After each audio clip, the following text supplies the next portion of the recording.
I'm just kidding. There's audio. Welcome to the show. Hello. Welcome back if you've been here before. Welcome if it's your first time. I'm going to be your host. My name is Chris, and this show is the Weekly Spinner Rack, which is kind of a dated term now that I think of it, because I don't think a whole lot of comic book stores actually have spinner racks anymore, do they? Probably some of them have it at least as a decoration. But I definitely grew up grabbing comics off spinner racks at convenience stores. I miss that a lot, to be honest. I miss that. Just getting to sort of discover new things in an environment where there wasn't even an expert to suggest or recommend stuff. You were just like, okay, here's like 40 to 50 books, and you just spin through and rifle back and discover cool new things. Anyway, this is a show about comics where we're going to talk about the comic book news of the week. Just a fun week of announcements for new books, new collaborations, new creators. This is going to be a fun, super positive weekly episode. Lots of fun news to talk about. Really nothing negative that I can think of.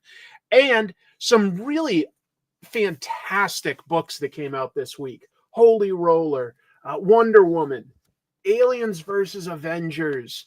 What else? Ultimate Wolverine. Honestly, these are some fantastic books. I can't wait to riff on them with you. And I mapped out a tiny bit of a sketch here that I hope to ink tonight. And I'll tell you what that is later. That can wait. That can wait. Let's throw some names on screen to just thank people that are here early. GTK Comic, always here early. Hello to Christopher DeRose. Hello, Wayne. Russ, nice wave there. Joe Dent, late time zone. Thank you for jumping in. Dr. Shubil. Let's see. Yes, friend David Davenger is there. Beowulf, Derek. Sherb says on the bus, but that won't stop you from watching a comic book show. I like that. Hello, Rami. Hello, Chemdog. Hello, Lissandro De Pasquale. We got all sorts of things. Oh, if you can hit the like button, it helps the show. Pretty small ask, but anyway. Hello, Tom and Circuitron and Ian and Owen's Reviews, an expert in subject matter, always there to correct me when I don't have quite the right news. And so many of you I can't keep up. Look at all these great names. Wonderful. I really appreciate you all being here, and we're going to have some fun. You guys are probably going to improve on the jokes that I riff on, because that's just what happens with this show. That's part of the fun of having a live audience here. This is great. Thank you all. Thank you. And if I missed you, it is not meant to be rude at all. I'm just trying to rush down, look at unique names. Anyway, I will plug real quick, Comic Tropes. Finally, a new episode. I know this one took me ages, but I made an episode about the Spider-Man manga from 1970. What a crazy ride that was. And honestly, I think it's my longest episode that I've ever made. It definitely took the longest to make. Took ages for editing, and it could have even been bigger. I just had to start telling myself, like, no, that's too much of a side issue. You know, like I was about to go into like 1970s Gekiga manga in much more detail in an original script. And I had to just tell myself, that is too far afield. You have to narrow it down, because you are already at 12 pages of a script, which is about 3 times a normal script length. It's about 3 times a normal episode length, at least double. I had fun making it. I am proud of it. It's doing okay. It's not doing gangbusters, but I wanted to make it, and I'm happy with it. If I critique myself at all, I may have done too much recapping of the comic itself, but because it's so sort of obscure and not common, I felt that we all sort of needed to be on the same page as to what the story was, so that we could see which recurring elements and which differences from the American comics were necessary. Anyway, a lot of stuff to talk about there, and we're going to jump into the news of the week. whoops, let's see. I don't want that layout. I want this layout where I'm a little higher. Hi, I'm all the way up here. You can put your comments down below. All right. So let's talk about some fun news. You guys have heard me plug this the last few weeks. I've got a backup in Radiant Black issue 32. Some collaborators, Mark Englert on colors, Becca Carey on letters. There's the Lunar distribution code if you need it, but honestly, you should probably be able to tell your local comic book shop, hey, can you order me a copy of Radiant Black 32? That should be enough. And that's coming out on the 26th. Hey, it's my buddy Jim. The new episode is great. Fantastic. Oh, thanks, Jim. That means a lot to me. It always means a lot when friends say they appreciate something. And I'm seeing that a lot of you have said something nice. I'll do one more plug. So I've plugged Comic Tropes. Now I've plugged a comic book thing that I've got coming out. Third thing, Jim and I sat down with Jorge Corona and Morgan Beam, and we reviewed Step Up to the Streets for Trash Movie Bonanza. It's getting edited now. Jamie is going to make us all look more clever and have things get tight and add interesting clips, but we're going to have that for you soon. And if any of you watched the last live stream with Daniel Warren Johnson, he said he would like to talk with us, do a Trash Movie Bonanza on Robot Jocks. So there's two plugs for, at some point, we will get these to you, and I'm excited. And Jim's hard at work already on his next crowdfunded comic. So keep your eyes peeled. We'll be plugging that pretty soon. So let's jump into the actual news. Yeah, last week we said Marvel was teasing it. They have confirmed it. Gwen Stacy back from the dead, and not in any form I would have guessed. I don't know if this is a good idea or not. I think a lot of us will have our hackles up because it sounds bonkers. But there's no such thing as sacrilegious with superhero comics, folks. Marvel has confirmed Gwen Stacy is being revived in a Weapon X style. Oh my goodness, that is crazy. Hey, EJ, I'll have some news about a comic that EJ has made in the news tonight. And I know it's one I've been wanting to make for a while, EJ, but part of it is, it's fairly big. It's a little over a year and a half of comics, and they were in Japanese. So it actually took me a while to really sort of read it and comprehend what was being said. Anyway, I wanted to say thank you for this. This is why I moved my head up here so that I can look at super chats down there. Thank you, Contemporary Comics. I appreciate it. The Spidey episode was great. I'll be organizing my comics tonight while listening to the show. Thank you. That's a great idea. I don't know what to say. This is... Yeah, so we are talking Dark Gwenpool, folks. That is the specific name of this. Dark Gwenpool. Novelist Cavan Scott is writing. He wrote some Star Wars book recently. Artist Stefano Nessi. 5-issue series called Dark Gwenpool. Starts in May. There's a bit of cover art for it. And the series will co-star Spider-Man, Gwendolyn Poole. That's the Marvel Universe Gwenpool, who isn't actually really Gwen Stacy, but it's confusing. Kate Bishop and Jeff the Landshark.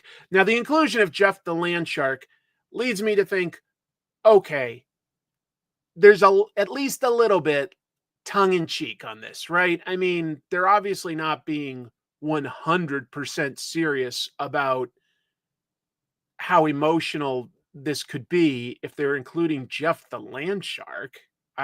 So who knows? It doesn't sound like a great idea, but it also sounds crazy enough that maybe it'll surprise me. I just don't know. It feels like a What If miniseries, but they specifically say that it's in the 616. So yeah.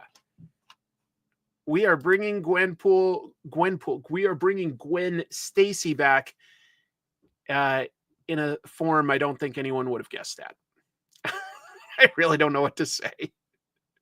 I will say this. You know what it makes me think of is this. I don't know if the editorial at Marvel or DC ever formally dictated this, but looking at what they create now, it's like they are actively not asking writers to come up with brand new superheroes and supervillains. It's like the only new characters that we have now are variants and legacy, what would I call it? Like inheritors, something like that. Um, it feels like there's, or maybe there's just not the right pay compensation, and people are like, writers and artists are now so educated that they're like, look, if I have a great idea for a character, I'm going to take that to Image or crowdfund it, something like that. Because it just doesn't feel like Marvel or DC are actively trying to create anything truly new. They're new story ideas, and I'm not saying anything bad about Marvel or DC. I want to make that clear. Some of the books that they're putting out right now, I think are truly great. I think Wonder Woman right now is absolutely fantastic. I really do. I think that that's just a heck of a lot of fun, Incredible Hulk. I mean, monsters everywhere. I think that Uncanny X-Men is really fun. And there are new villains and supporting cast members, but it's like, when was the last time we got like a whole new team or something like that? The Runaways? Something like that? I don't know. Runaways was a brilliant idea, by the way. So I love it when Marvel or DC comes up with something totally new. And they do have good characters. I think Kamala Khan is sincerely a great character. I think Miles Morales has evolved into a great character, but they are derivative. All right, moving on. That was a lot of commentary, wasn't it? Ultimate Spider-Man Incursion. Ultimate Spider-Man Incursion. What is it? This is something Marvel formally announced. Miles Morales, that's him in a different costume here, but that's Miles Morales. He was given a key by the villain Maker to visit what Maker created as a new Ultimate Universe, because they were both survivors of the old Ultimate Universe. And Maker just was like, I feel you should have the right. And he gave him a key. Well, this May, through a series of, events, who knows exactly what's going to happen, Miles is going to be forced to actually visit that parallel world, the new Ultimate Universe. And he's going to meet, as you can see, all the characters from things like Ultimate Black Panther, Ultimate Wolverine, Ultimate X-Men, Ultimate Spider-Man. Could be interesting, obviously. I like the creative team. Two writers, Ultimates writer Dennis Camp, and I think Ultimates is my overall favorite Ultimate book. And then Miles Morales writer Cody Ziegler. Good. He knows where the character's at. And then they're going to have art by Jonas Scharf. He recently illustrated the Ultimate Universe 1 year in one shot, and it's a 5-issue series. 5-issue series. Marvel promised that this would also be laying the seeds of Maker's return. Maker is a pretty good villain, I will say that. It's cool how it sort of evolved organically over a long period of time, that the original Ultimate Reed Richards became a supervillain, and I kind of like that. He's awful. So that was kind of cool. It could be fun. I think that could be fun. Yeah, there's a good point of view. Bombshell and Wolverine's son, Jimmy Hudson, from the OG Ultimate Universe, are just rusting at 616. At some point, somebody's going to remember that and use them, but you're right. Like right now, who knows where they are? Yeah, so I that's why I'm sort of looking forward to this. I want to see like a little bit of characters meeting, and honestly, I'm not ready for any of the Ultimate titles to get off track by having to do their own crossover stuff yet.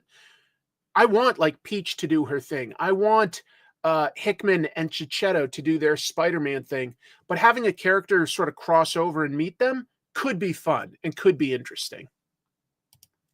Oh, Jimmy Hudson was added to the TVA. See, I tried that book and I couldn't even finish the first issue. And I loved the idea for it, but it just wasn't for me. Jimmy Hudson did really show in the Venom, War, Deadpool, and TVA minis. Jesus. See, I miss all of that. I can't read everything. Reed's a villain. Now that's a stretch. It's pretty. He's a good villain. And he's been around for quite a while now. Oh, cool. Thank you very much for the support. And I hope you love the comic. I like it quite a bit. What else have we got for news?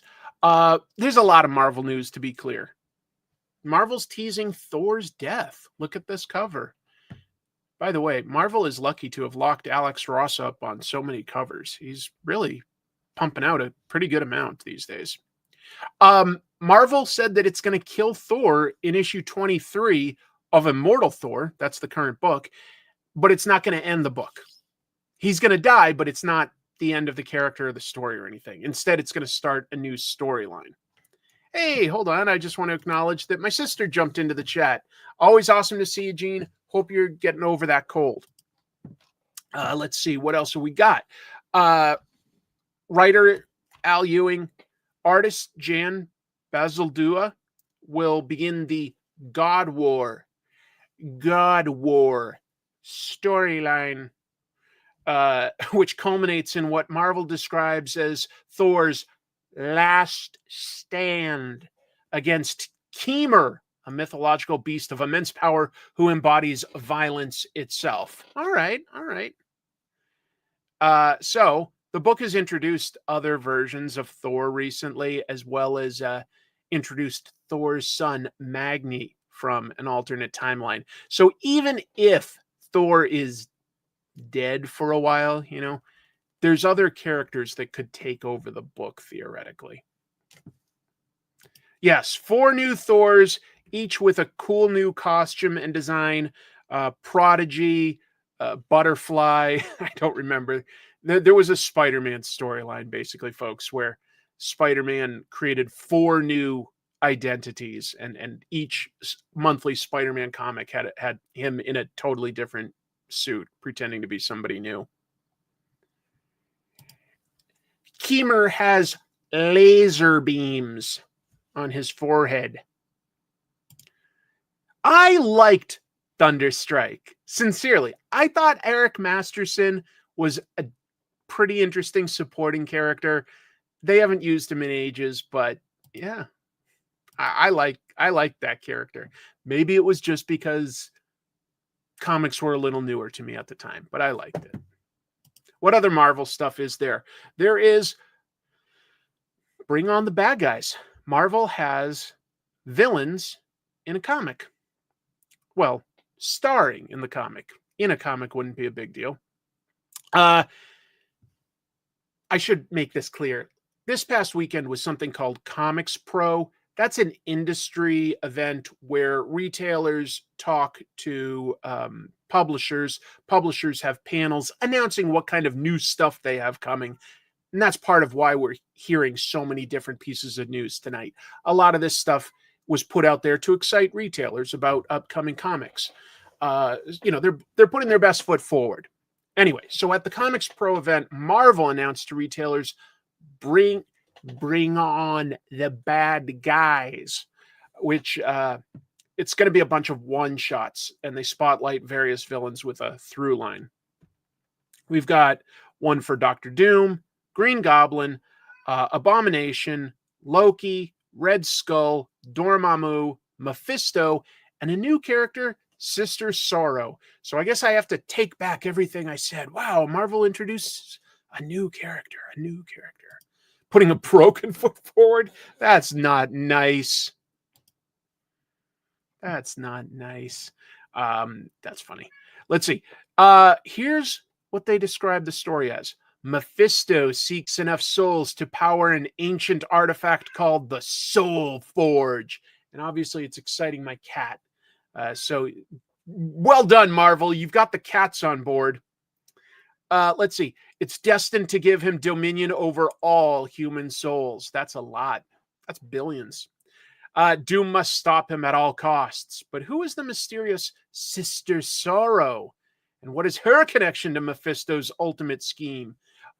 Canonically, Dr. Doom does hate Mephisto because Mephisto tricked Doom's mom into getting her soul. He did eventually, with the help of Doctor Strange, free his mother from hell. So that was kind of cool. That was kind of cool. It's a weird group of characters to work with. I can believe certain villains can work together. I'm not sure if all of these guys would. I mean, Loki and Dormammu are basically gods themselves. Abomination is like an idiot monster guy.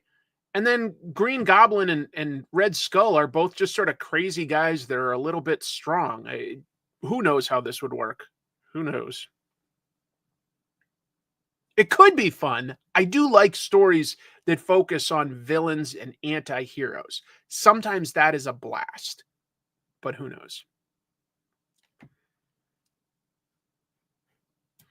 Those are the villains featured in the old, yes, Bring On the Bad Guys book. Are they reprinting that? They're not reprinting it. This is a new story using the old title and doing it as a series of one-shots. I don't know why you think it doesn't make sense. I mean, it makes as much sense as anything. Mephisto's trying to get more power. Who would oppose him? Silver Surfer, Doctor Doom, a handful of other people. Some people really hate Mephisto.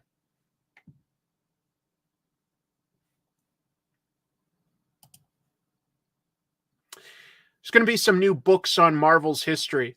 Sort of sounds like they're doing what a YouTube show like Comic Tropes does, but let's see. Let's give it the benefit of the doubt. Marvel and book publisher Bloomsbury announced a deal to publish books on Marvel's history. They're calling it the Marvel Age of Comics.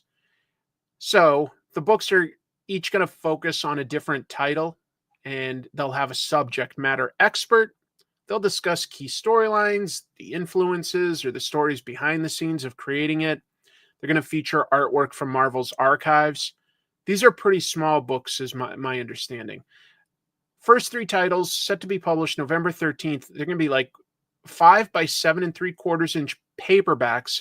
They'll feature 25 illustrations per title. That makes it sound pretty small to me. Be priced at $14.95. What? I don't know. That sounds pricey. Deluxe editions are expected to be released at a later date. The launch list includes The Mighty Avengers versus the 1970s. Paul Cornell writing that one. Daredevil Born Again by Chris Rial. That one's specifically one that I would be interested. I like Chris Rial, good editor. It's an interesting storyline. I would be interested in anybody's take on that. And then, of course, another one that we see here, Doctor Strange, A Decade of Dark Magic by Stuart Moore. A 4th title, Spider-Man Miles Morales by Itasha Womack, set for release in May of next year. Oh, there's another Amazing Spider-Man #1 coming. There is.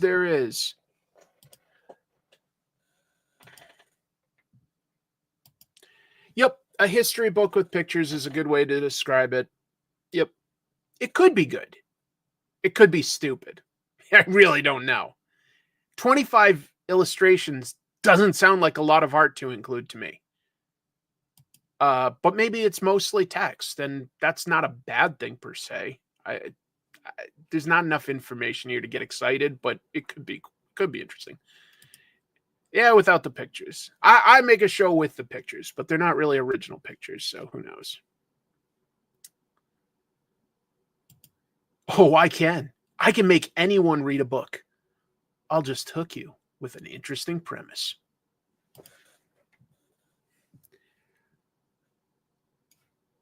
It could do well at a Scholastic book fair. They still have those, right? The Scholastic book fairs? I wonder. I don't have kids or anything, so I haven't kept in touch. When I was a kid, the Scholastic book fair was exciting. We didn't have lots of money, so it wasn't like I usually got anything. but it was always exciting to even just look. I love those days. Do you guys even know what I'm talking about? Maybe they haven't had it for a while, but Scholastic would have two things. One, like maybe every month or couple months, it's hard to remember, they would like give us like in school, like sort of a few books that you could order. And every once in a while, my parents let me order one of those.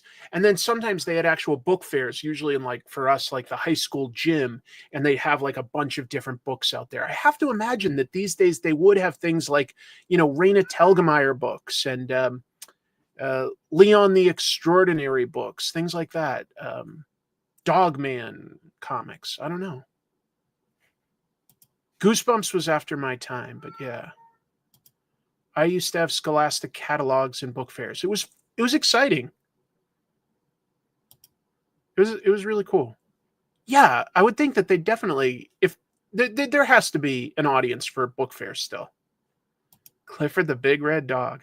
It was exciting too because there'd be a day where the teacher, at least the way I experienced it, would come in with sort of a few packages, and they'd be like, "Your books are here," and they'd pull them out, and there'd be like, a little invoice and, Rachel, blah, blah, blah. Here's, your Barbie hair book. And I remember one day my third grade teacher was super mad at my friend Billy and I for talking during class. And it was the Scholastic book delivery day. He's handing out the books, and then he gets to ours and he just picks them up from the front of the room and he threw them at us. He goes, "Chris, Billy." But each of us had ordered more of like a magazine style book than like, anything hard cover or like thick like this. So it's like if you threw a comic book at someone across the room, it would just sort of flutter wimpily. But like the teacher just shouted and threw it, but it didn't really hit us or anything. I still remember that. Oh man, Book It with Pizza Hut. That's right. That was another amazing thing where if you said you read a book, you'd get like a punch in this card, and eventually you got a personal pan pizza at Pizza Hut for just reading. That was so cool. Oh man, if they brought that back, that makes kids read. I didn't get many, Jeannie. We didn't have as much money when we were growing up. We could have, but mom and dad were saving for us to go to college and stuff. Absolutely. Book It from Pizza. It was so good. It was stickers. You're right. It wasn't a punch. I forgot. It was a pin that had like spaces for stars, and you got a sticker of a star. And when it was full, you take that to Pizza Hut, and they gave you like a personal pan pizza, which isn't huge, but still it was basically free. Did it work on the honor system though? I really don't remember. I mean, how did you prove that you read the books? I just don't remember. Maybe it was on the honor system. All right. A few quick updates on some Disney Plus shows for Marvel. First of all, 3 MCU shows have been shelved according to Deadline. These were never actually like formally like announced that they definitely would be made, but we were told they were in development. Nova, that's the only one I'd have been interested really. Strange Academy and Terror Incorporated. I was never super excited for Terror Incorporated. And Strange Academy depends. I guess like if you've got an excuse to get Benedict Wong on TV, sure. He's charismatic. I hope they do something with Nova at some point, like either in the movies or TV, because Nova is legit cool. But yeah, if you don't know, Terror was this guy and he had powers. Like basically he could like remove a limb or a body part and put somebody else's body part into him. And that became his new body part, and he gained the abilities. So like if he took the eyeball of a watchmaker, maybe he could notice fine details better. He was like a supernatural detective, but he was creepy too. If he took like some supervillain's arm, he could have super strength in that arm. It was weird. Not my favorite. What else is coming, though? So Marvel Television head Brad Winderbaum, he did a bunch of interviews this week across a variety of sources. Why? They're promoting Daredevil. That starts in, like a couple weeks now. Pretty soon. Some of the things they announced. Brad told comicbook.com that Moon Knight doesn't have plans for a season 2 right now, but there is apparently a plan, he says, to use him in the MCU soon. So, yeah, that's good. Oscar Isaac is cool. It's a good costume. The show was sort of like, some of it was really cool. Some of it was like, could we please have a little more action? What else? Then he said to Entertainment Weekly, talking about Agatha All Along, I guess that one did pretty well. He says, a show like Agatha to me is concept-based.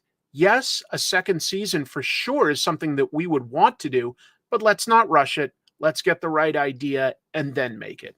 So, no imminent plans. Finally, I agree, Beowulf. It was legit one of their better shows. Like, very, very good.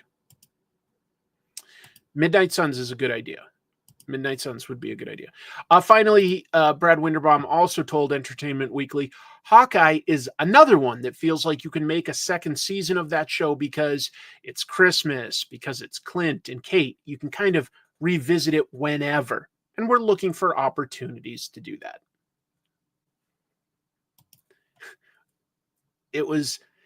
Some people say it was Agatha all along. I say it was the friends we made along the way.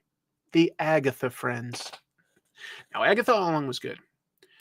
Dude, I don't consider you a weirdo. There are several Marvel things I sincerely like that some people like really, really hate. And I'll include, I liked She-Hulk, and I really liked the Marvels.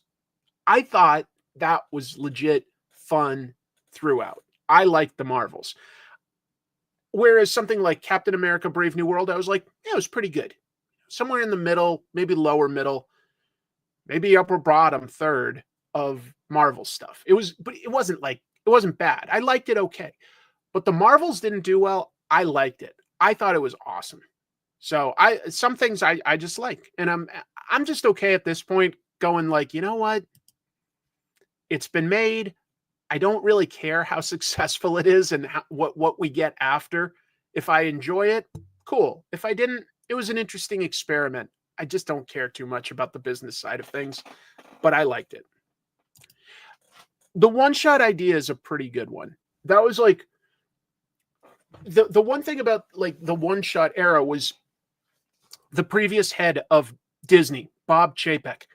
He rushed out way too many Marvel things. It was something like, didn't we have 1 year like where there were like 4 movies, which is way too many, and like 5 or 6 shows a year.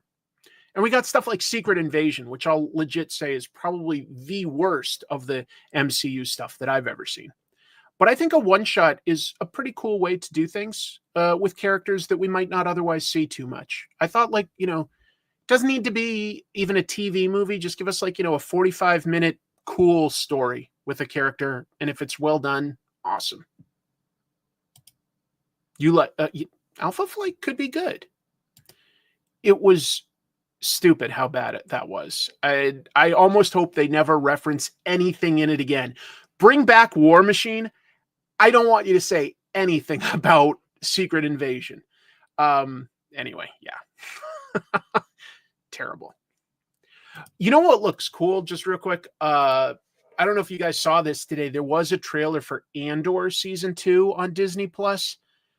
Something like that definitely makes me keep my subscription. I thought Andor season 1, it's probably not for every Star Wars fan because it's pretty gritty, but I thought it was exceptional. I thought it was really good. And the trailer for season 2 has me very excited.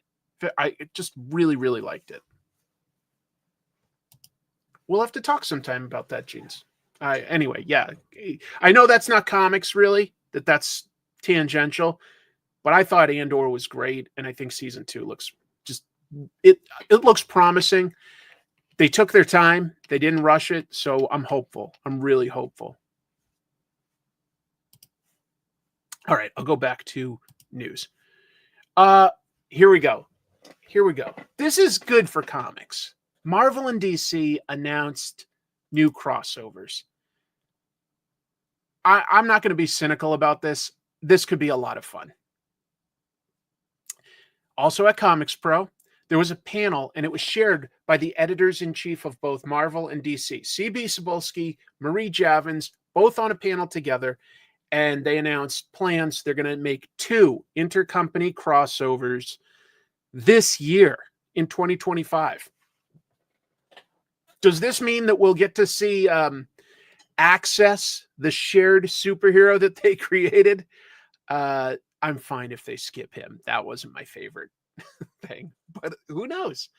So all we really know is this. DC's publishing one, Marvel's publishing the other, so they're just sort of right now called DC Marvel and Marvel DC. That's really all we know. No creative teams, no characters. That could obviously mean a heck of a lot for how excited we get. But I am curious, what would you want to see at this point if we got, well, we're going to get it. What would you want out of a Marvel DC crossover? Because the last time they did it, over 20 years ago. It's been a long time. That means that there's a lot of new stuff that they could do, and a lot that they still haven't done together, Going all the way back to 2003 to 2004's JLA Avengers. Batman versus Paul. Yes. I also wonder who the creative teams. Another Superman, Muhammad Ali. We'll just make Muhammad Ali have Iron Man armor. Absolute Ultimates. I saw somebody earlier saying that. Is it too different? It could be fun. Wolverine kills the Teen Titans. Somehow I don't think DC would sign off on that. Yeah, of course. I'm curious too to see how it works. A reprint of that, I think people deserve to get that comic. But that said, it's a fun one to hunt down, folks. Really fun. I need Deadpool, Deathstroke. I don't know who Red Tool is personally, and Red Tool to meet. Who's Red Tool? Daredevil Nightwing. Daredevil Nightwing's actually a really good idea. That's that's something we haven't seen before and could work in a really interesting way. Yeah. Spider-Man, Batman, Captain America, Wonder Woman. I'd like to see some of these characters fight a little bit, but also team up. And I would like to see Batman, Captain America team up on some sort of a thing. Captain Marvel versus Captain Marvel is legit a good idea. What if you just called it Captain Marvel or just versus, something like that? That would be fun. That would be them going let's play nice here. Let's play nice. And that would be good. Batman versus Moon Knight versus a therapist. Just hang out. Yeah. Thanos versus Darkseid. I think we got them at least mean mugging each other in one of the crossovers in the past. Swamp Thing, Man Thing team up. Swamp Thing would decimate him. I'm just going to say that. Wolverine, Captain Carrot. Oh, getting ahead of us, Owen. The Battle of the Marvels or the Duel of the Captains. It's a fun idea, actually. It really is. X-Men Doom Patrol. Yeah. Although you have to remember, this is a business thing too. So they're going to put their biggest characters forward. And Doom Patrol probably isn't big enough to warrant an appearance as the main character. Probably. I'm just trying to be realistic there. You're going to get something with Batman. You're going to get something with Spider-Man. I don't know where you go from there. What about Deadpool Batman? Something where they'll clearly not get along, and then you could bring in Deathstroke as the villain or something, sort of riff on the costume design. Deadpool Batman could probably work as something newer. Human Target, The Question, Buddy Cop Detective Story. Well, DC can do that anytime they want. Oh, yeah. Vision versus Red Tornado. Honestly, though, Winston, a bunch of the robotic characters together. Iron Man, Cyborg, and then you throw in some of the other characters, like, you know, maybe have Ultron as the villain, or Ultron teams up with Dr. Ivo or Tio Moro or some mad scientist like Lex Luthor. Green Lantern Nova. They did, I guess, Green Lantern Silver Surfer back in the 90s. I remember that. Thunderbolts versus Suicide Squad is not a bad idea. That has some potential, actually. I like that. Well, anyway, we could all do this all night. I just wanted to have some quick fun. And honestly, I think the fact that so many people are throwing out crazy ideas shows that there is always going to be some interest. They could burn us out if they do too much, but if you do it every once in a while, it's fun. It's fun. And I think superheroes generally should be fun. So I'm interested. I'm interested to see what they put together. I hope that they put together, you know, the best writers and artists. You know, I'd love to see, I don't know, Dan Mora, or bring Stuart Immonen in, you know, like bring in some real top talent for this. DC announced a bunch of new stuff, a bunch of new books. So at Comics Pro, they announced Supergirl. That's going to be written and illustrated by Sophie Campbell. That starts in May.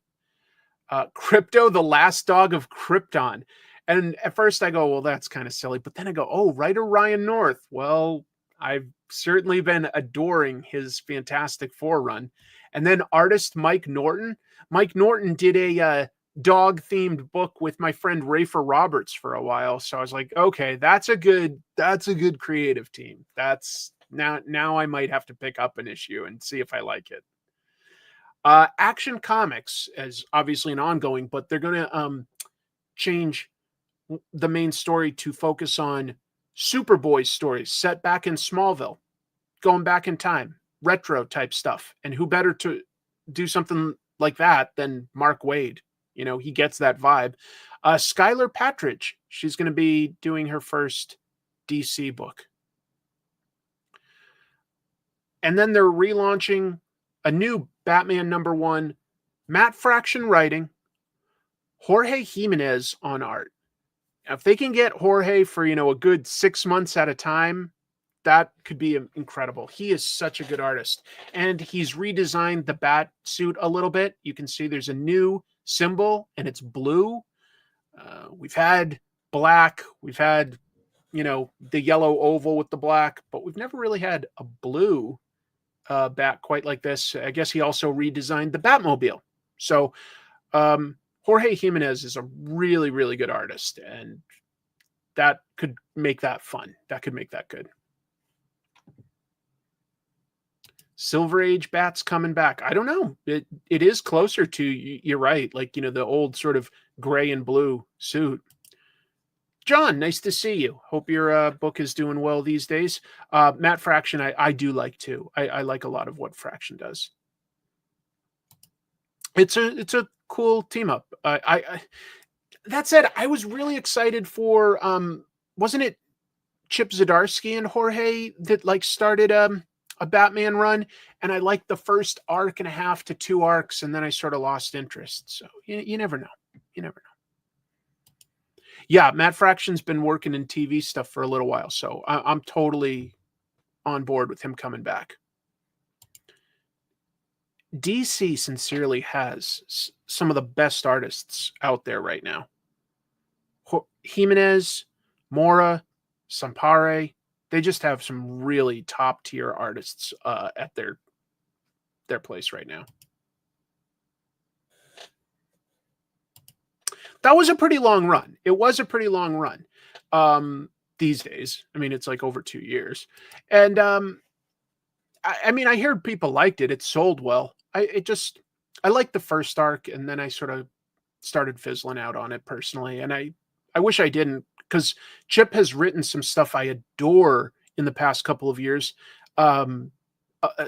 Avengers Twilight was exceptional. Public Domain was exceptional. Yeah, that Jimothy Lee guy is going to be doing a little bit of Batman soon. Well, DC definitely has some excellent writers, but I think that Marvel does have its fair share of great writers right now as well. I just feel like they don't have as many exceptional artists. Boy, I used that word 3 times in a row now. I like Marvel Grand Design. I don't love it. I liked the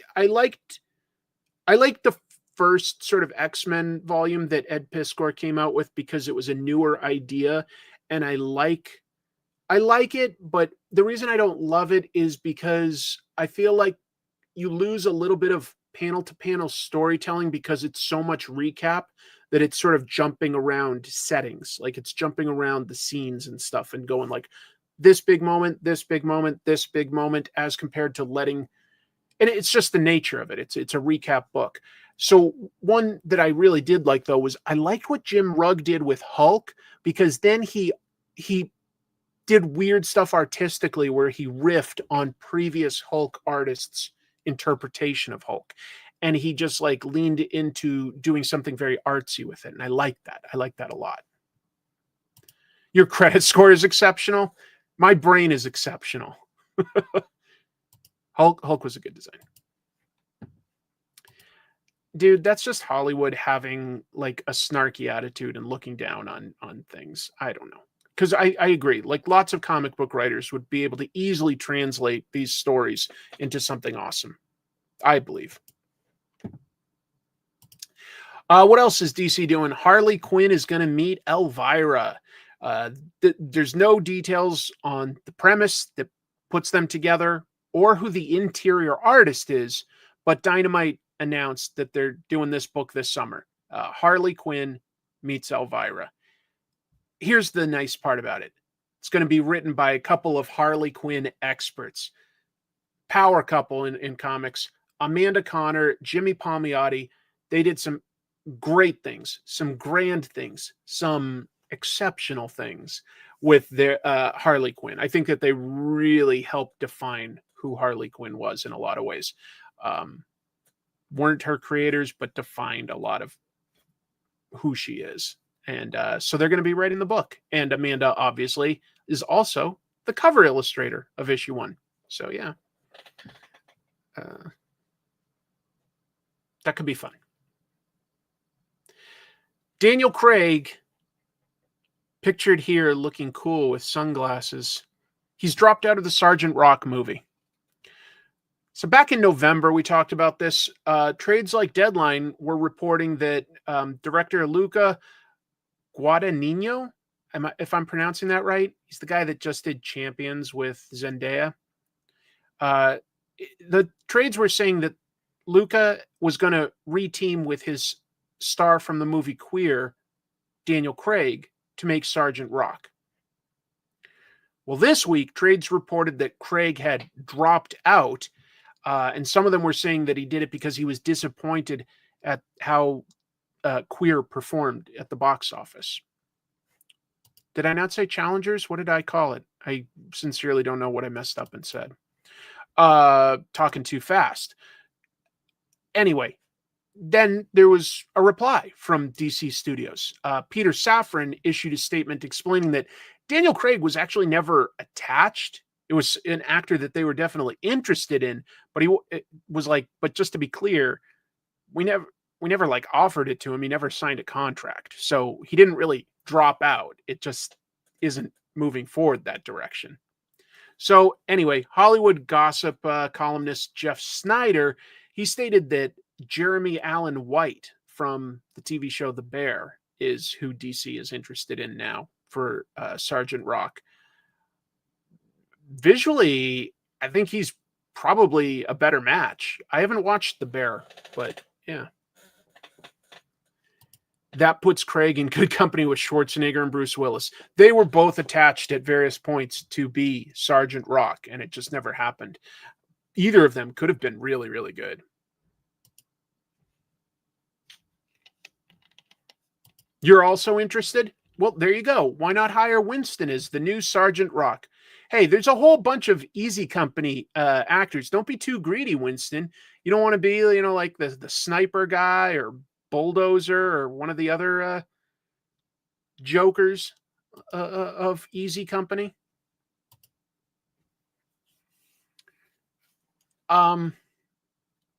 Is Jeremy Allen White the one that also was just in The Iron Claw? Do I have that actor's name right? I'm a little bad at names because I did just see Iron Claw, and I know it was one of the two stars of The Bear. I think I have that right. Easy Company. I do. Okay. Yes. Okay. Thank you, everybody. Yeah. So in that case, yeah, I definitely think that Jeremy Allen White could be awesome, honestly, as Sergeant Rock. I think he's also doing a voice for a comic book movies or something like that. Who's doing? Oh, I can't remember now. He's doing a voice in some animated version. Yeah, pretty much. Yeah, Sergeant Rock didn't really go up against, say, supervillains or supernatural things. I mean, there might have been like a one-off or two where maybe he met like the haunted tank or something, but it was basically just World War II war stories. It was cool. Like a lot of good stories, and most of them, I think, I would have to imagine, still most of them were illustrated by Joe Kubert. The Rock as Sergeant Rock, just playing himself. Okay, not an animated movie, right?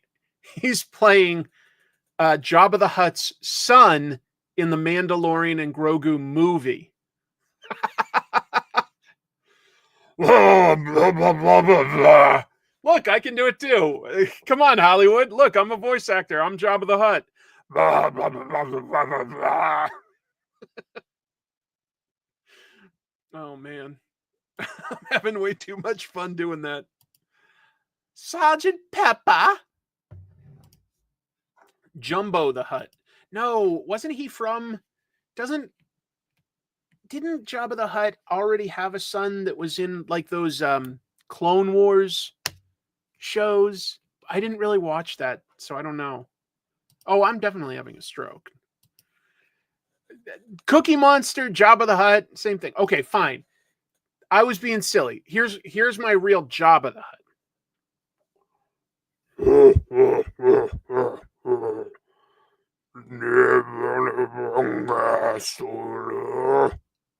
Is that better?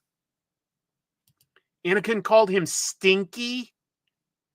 It is the same character. So they're just, wow. Was there a lot of demand? Was that a popular character from the Clone Wars show? Stinky the Hutt? I am Jabba the Hutt. No, I am Jabba the Hutt. Nice to see you, Chuck. Hope you're doing well, pal. Man, Chuck's a great artist that has finished a illustrated children's book, and he's taken his time. He's a friend of mine. He's taken his time looking for the right agent to take it to, like, book publishers and stuff. So if one of my contacts out there knows a good book agent, reach out to me. I'd love to. Like, I'm sincerely, Chuck has a great book that really needs to be out there on, like, in a big way. And I wouldn't just say that about anybody. It's good though. It's good. Anyway, so just putting it out there. Okay, enough Jabba the Hutton. Enough jibba jabba in, fool. Enough Jabba in.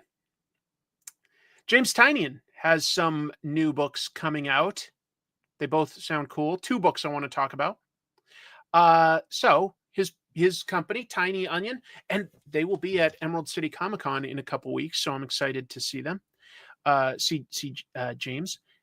Anyway, Tiny Onion going to collaborate with a bunch of comic book talent for the first 13 issues of a book done with both James and Michael Walsh. It's called Exquisite Corpses. I'll get back to why that's clever in a sec. Anyway, it's part of a year-long national signing tour dubbed Corpse Tour 25, with stops to coincide with each Exquisite Corpses issue release. So basically, every month, some convention will have a tour stop by Tiny Onion to promote whatever that issue is. Look, it's a horror book. Exquisite Corpses sounds cool. But if you're not familiar, and I know a bunch of you will be, Exquisite Corpse is also a literary term. It's when one person starts writing the story and then hands it off and somebody else takes over and then hands it off and another person takes over. What you're creating is called literarily an exquisite corpse. It's a fun exercise. I've done it with a bunch of like comic book people in an indie setting. It's really cool. So it's clever. I like it. I like that. Tynion says about the story, it's a high-octane horror comic that sees 12 of the deadliest and most colorful killers in the world descend on a small town to see who will be the last killer standing. Simple, fun. Could be cool. Could be cool. Also, Dark Horse Comics and Tiny Onion now present The Oddly Pedestrian Life of Christopher Cross, Children of the Night. So that's a new story arc in the LGBTQ plus horror hero coming of age series. It's by concept by James Tynion, written by Tate Bromball, beautiful art by Isaac Goodhart. Good book. Definitely recommend it. And the second story arc is going to introduce Dr. Jekyll. That could be fun. That could be really fun. I mean, I guess in some ways you could sort of stretch the idea to say that superhero comics or serialized superhero comics are exquisite corpses, but that's not really what the exercise is. It's an exercise where one person starts a specific story, hands it off, the next person just keeps going with their idea, and again, it gets handed off and handed off and handed off. So it's not like you write a whole story arc and then somebody else picks up the characters and does their take on things. You're all telling one ongoing story, but you're just sort of picking up where the other person left off. Does that make sense? Look at that. Thank you for the additional info there, Owens Reviews. Exquisite Corpse's first issue, $4.99 for 60 pages. They definitely want you to check it out. Definitely want you to check out. So, yeah. The idea is to end your segment with the most insane cliffhanger you can and then see how the next writer gets out of it. That is traditionally the way you do it. There may be a little bit more collaboration for this. I don't know exactly yet, but it's a fun exercise. It challenges you to sort of see what you can do. You know, you're almost being written into a corner. You don't know what you're taking on and then trying to make the best story you can out of it. I did. Thank you for remembering. Yeah, I made a video about Doomsday Clock, and I called it an exquisite corpse for a specific reason. I felt like it was taking all the ideas Alan Moore had set up and then just running and doing their own thing. And yeah, so I was trying to be clever.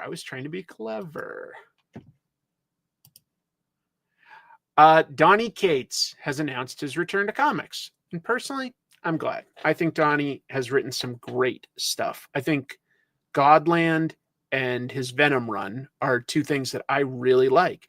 I think Ghost Fleet with art by Daniel Warren Johnson was really cool. So let's talk about this real quick. Donny obviously stepped away kind of suddenly from comics in 2023. You may remember that artist Ryan Ottley sort of took over Incredible Hulk to wrap it up.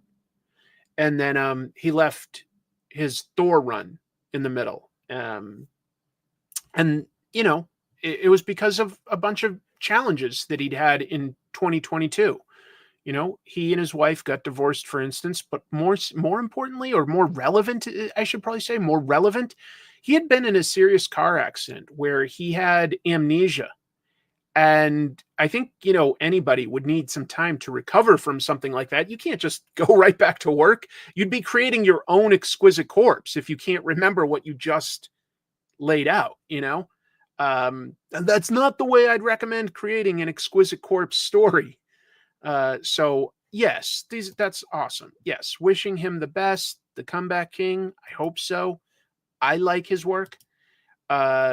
This week he announced right here on Insta that he's going to come back. He said specifically, just wanted to check in with all of you and let you know that your boy is back on the dance floor. Expect announcements this summer and then another one after that. What do you think? Anyone want to guess? If you get it right, I'll buy your first issue. He'd been working with Marvel before he left, so maybe he's coming back to Marvel. He had his own creator-owned book, Vanish, at Image, and while that wrapped up, there was certainly more story to tell there. Maybe something new.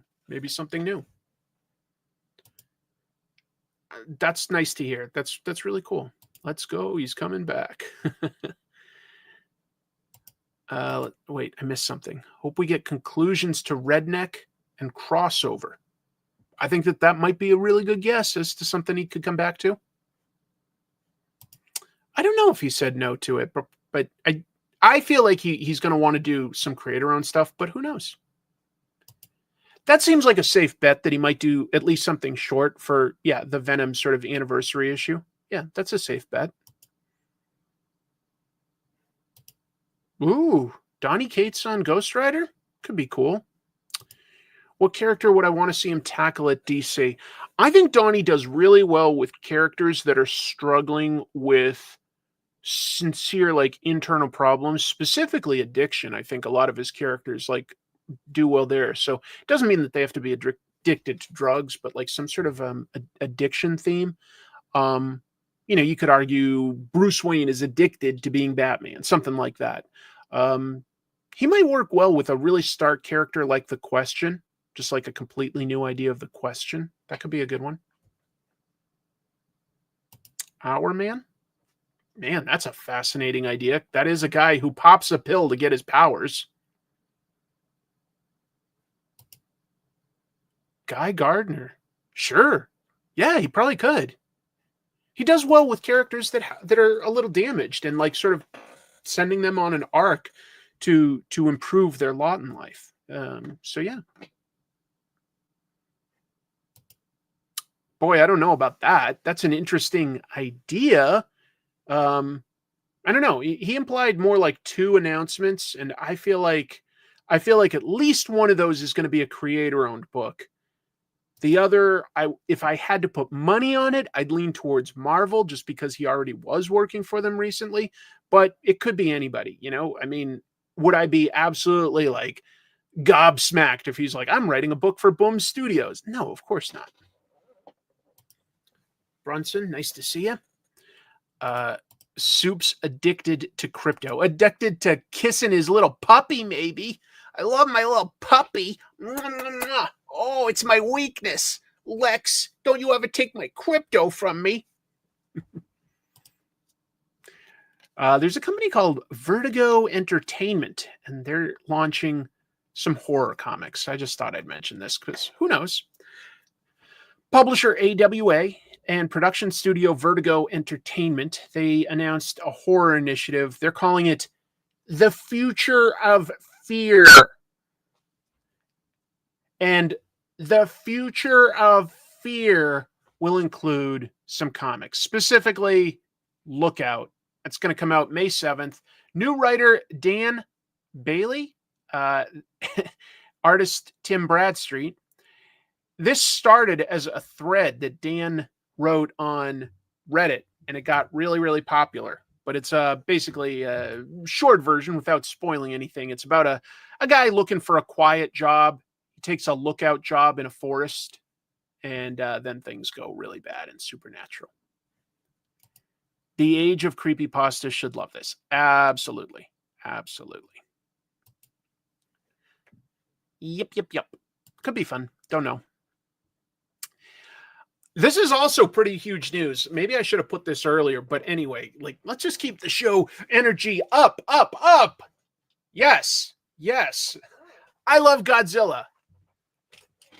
Gojira Gadaiskides. I love Godzilla. IDW is launching a new Godzilla era. So first of all, IDW and Toho have renewed their licensing deal all the way through 2029. And IDW is calling this the Kaisei era. And Kaisei is going to be some sort of mysterious energy source that has created kaiju in the world. So that's a mystery to be explored in these books. So here's their big announcement. They're launching 3 ongoing titles that are in a connected universe. They also said, hey, we're still going to do like, one-shots and mini-series, just do cool, weird things with Godzilla, but they're going to start a connected universe. Godzilla, Escape the Dead Zone, and Starship Godzilla. What are each of these ideas? So we've got Tim Seeley and Nicola Kijmesija, on Godzilla. That starts in July, and it's about this boy who gets the power to, they say the power of Godzilla. I think it's implying the power to basically control Godzilla. That comes out in July. Writers Ethan Parker and Griffin Sheridan teaming up with artist Pablo Tunica on Escape the Dead Zone, and that involves the first human kaiju hybrid. Okay. And finally, this one, to me, honestly, I love the premise of this. Although this one, I love the artist. And I love Tim Seeley, actually. So anyway, but Starship Godzilla has Chris Gooch and Oliver Ono on a book called Starship Godzilla. Comes out in October, and apparently that's going to involve all the different alien races that we've ever seen in the Toho Godzilla universe. I don't know for a fact, but I mean, going off the cover, maybe that means getting in Mecha Godzilla and heading out into space and making connections with various dangerous aliens out there. Could be fun. Kid Kaiju story where he brings Godzilla in would be weird and fun. Kind of reminds me of, wasn't there an animated Godzilla show after the American Godzilla movie where like a team worked with Godzilla and was just like, get him, Godzilla. Okay. Maybe he does. I don't know. Maybe he just has fire breath. I don't know. I think they are some good creative teams. Yeah. Starship Godzilla looks great. I hope it's better than IDW's new horrible logo. Ooh, ultimate burn. Oh, no. They say he's got to go. Oh, go Godzilla. Yeah. What did I... Thank you, Blue Oyster Cult. And Godzuki.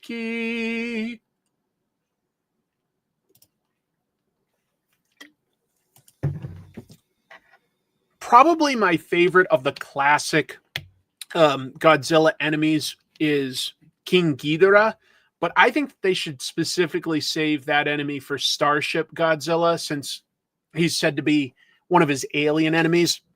If they don't, you have to go with at least like Gigan or something like that. Megalon. Didn't I say Blue Oyster Cult? What did I say? I'm talking too fast. Yeah, definitely some top talent that they're getting. It feels like this is a reaction to Transformers G.I. Joe getting revamped into a comic universe. I agree that there's some similarities there. I agree. But you know what? That doesn't make it a bad idea. It doesn't. The Energon universe works quite well. So if they want to just sort of say that there's some different stuff going on in a shared universe, could be fun. Maybe they encounter Ghidorah and he follows them back to Earth. Exactly. And then you get like crossover sort of ideas. A face hugger taking a kaiju. See, that I'll say Godzilla eats, the acid hurts him a little, he regenerates. End of story. Godzilla wins. Oh man, I would love to see Biollante come back. I heard a rumor, and I'm not putting lots of faith in it, but I heard a rumor that there will be a sequel to Godzilla -1 that uses a new take on Biollante. And I was like, that sounds like a cool idea. Like as we enter post-war Japan, maybe experimenting with, plant growth or something could lead to Biollante. I don't know. Could be awesome. Godzilla and Marvel rivals. Godzilla -2. You heard that rumor. Okay. I'm glad that I'm not like misremembering or something. No, Godzilla crossovers with like crazy stuff like Predator. I'd be all for. Depends on like, the creative team, how excited I get. And I think IDW puts out a lot of Godzilla stuff. I can't keep up with all of it, but I love Godzilla. I really do. And there's been some bad Godzilla. There's been some great Godzilla. But I take Godzilla a little bit like I take pizza. Even a bad pizza, I'm not talking about like a rotting pizza, but I'm just saying like a poorly made pizza, unbalanced, still pretty good. You know what I mean? Like school pizza, still pretty good. Bad Godzilla, still pretty good. I think a lot of us saw that. Yeah, like there is some similarity there. We're saying Kaisei is this new energy source, and we've got a connected universe. But yeah, Godzilla's Revenge. Okay, yes, there's one or two movies that are legit boring, but they have good moments. They always have good moments. That's what I would do too. And if I, like one of the best Godzilla comics that IDW put out, in my opinion, was by James Stokoe, The Half Century War.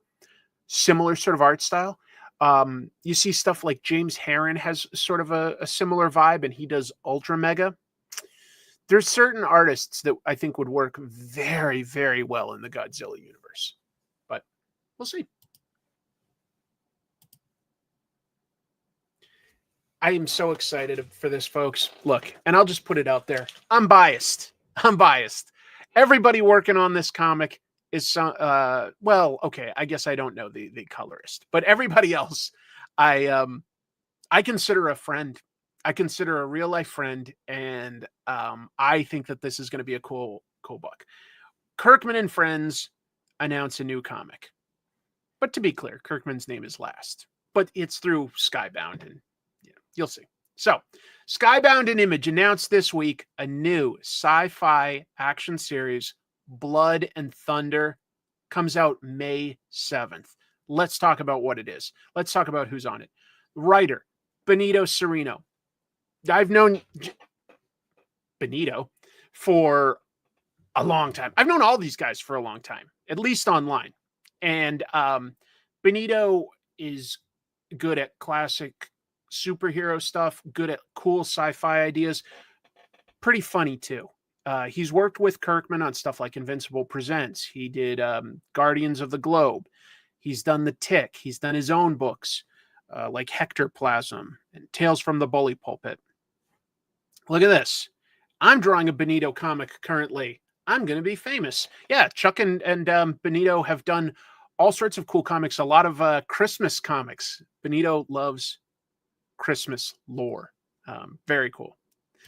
It can't hurt, Chuck, to work with him. Who's the artist? You guys have seen him here in the chat all the time. Our friend EJ Sue, possibly best known for all of his Transformers work at IDW.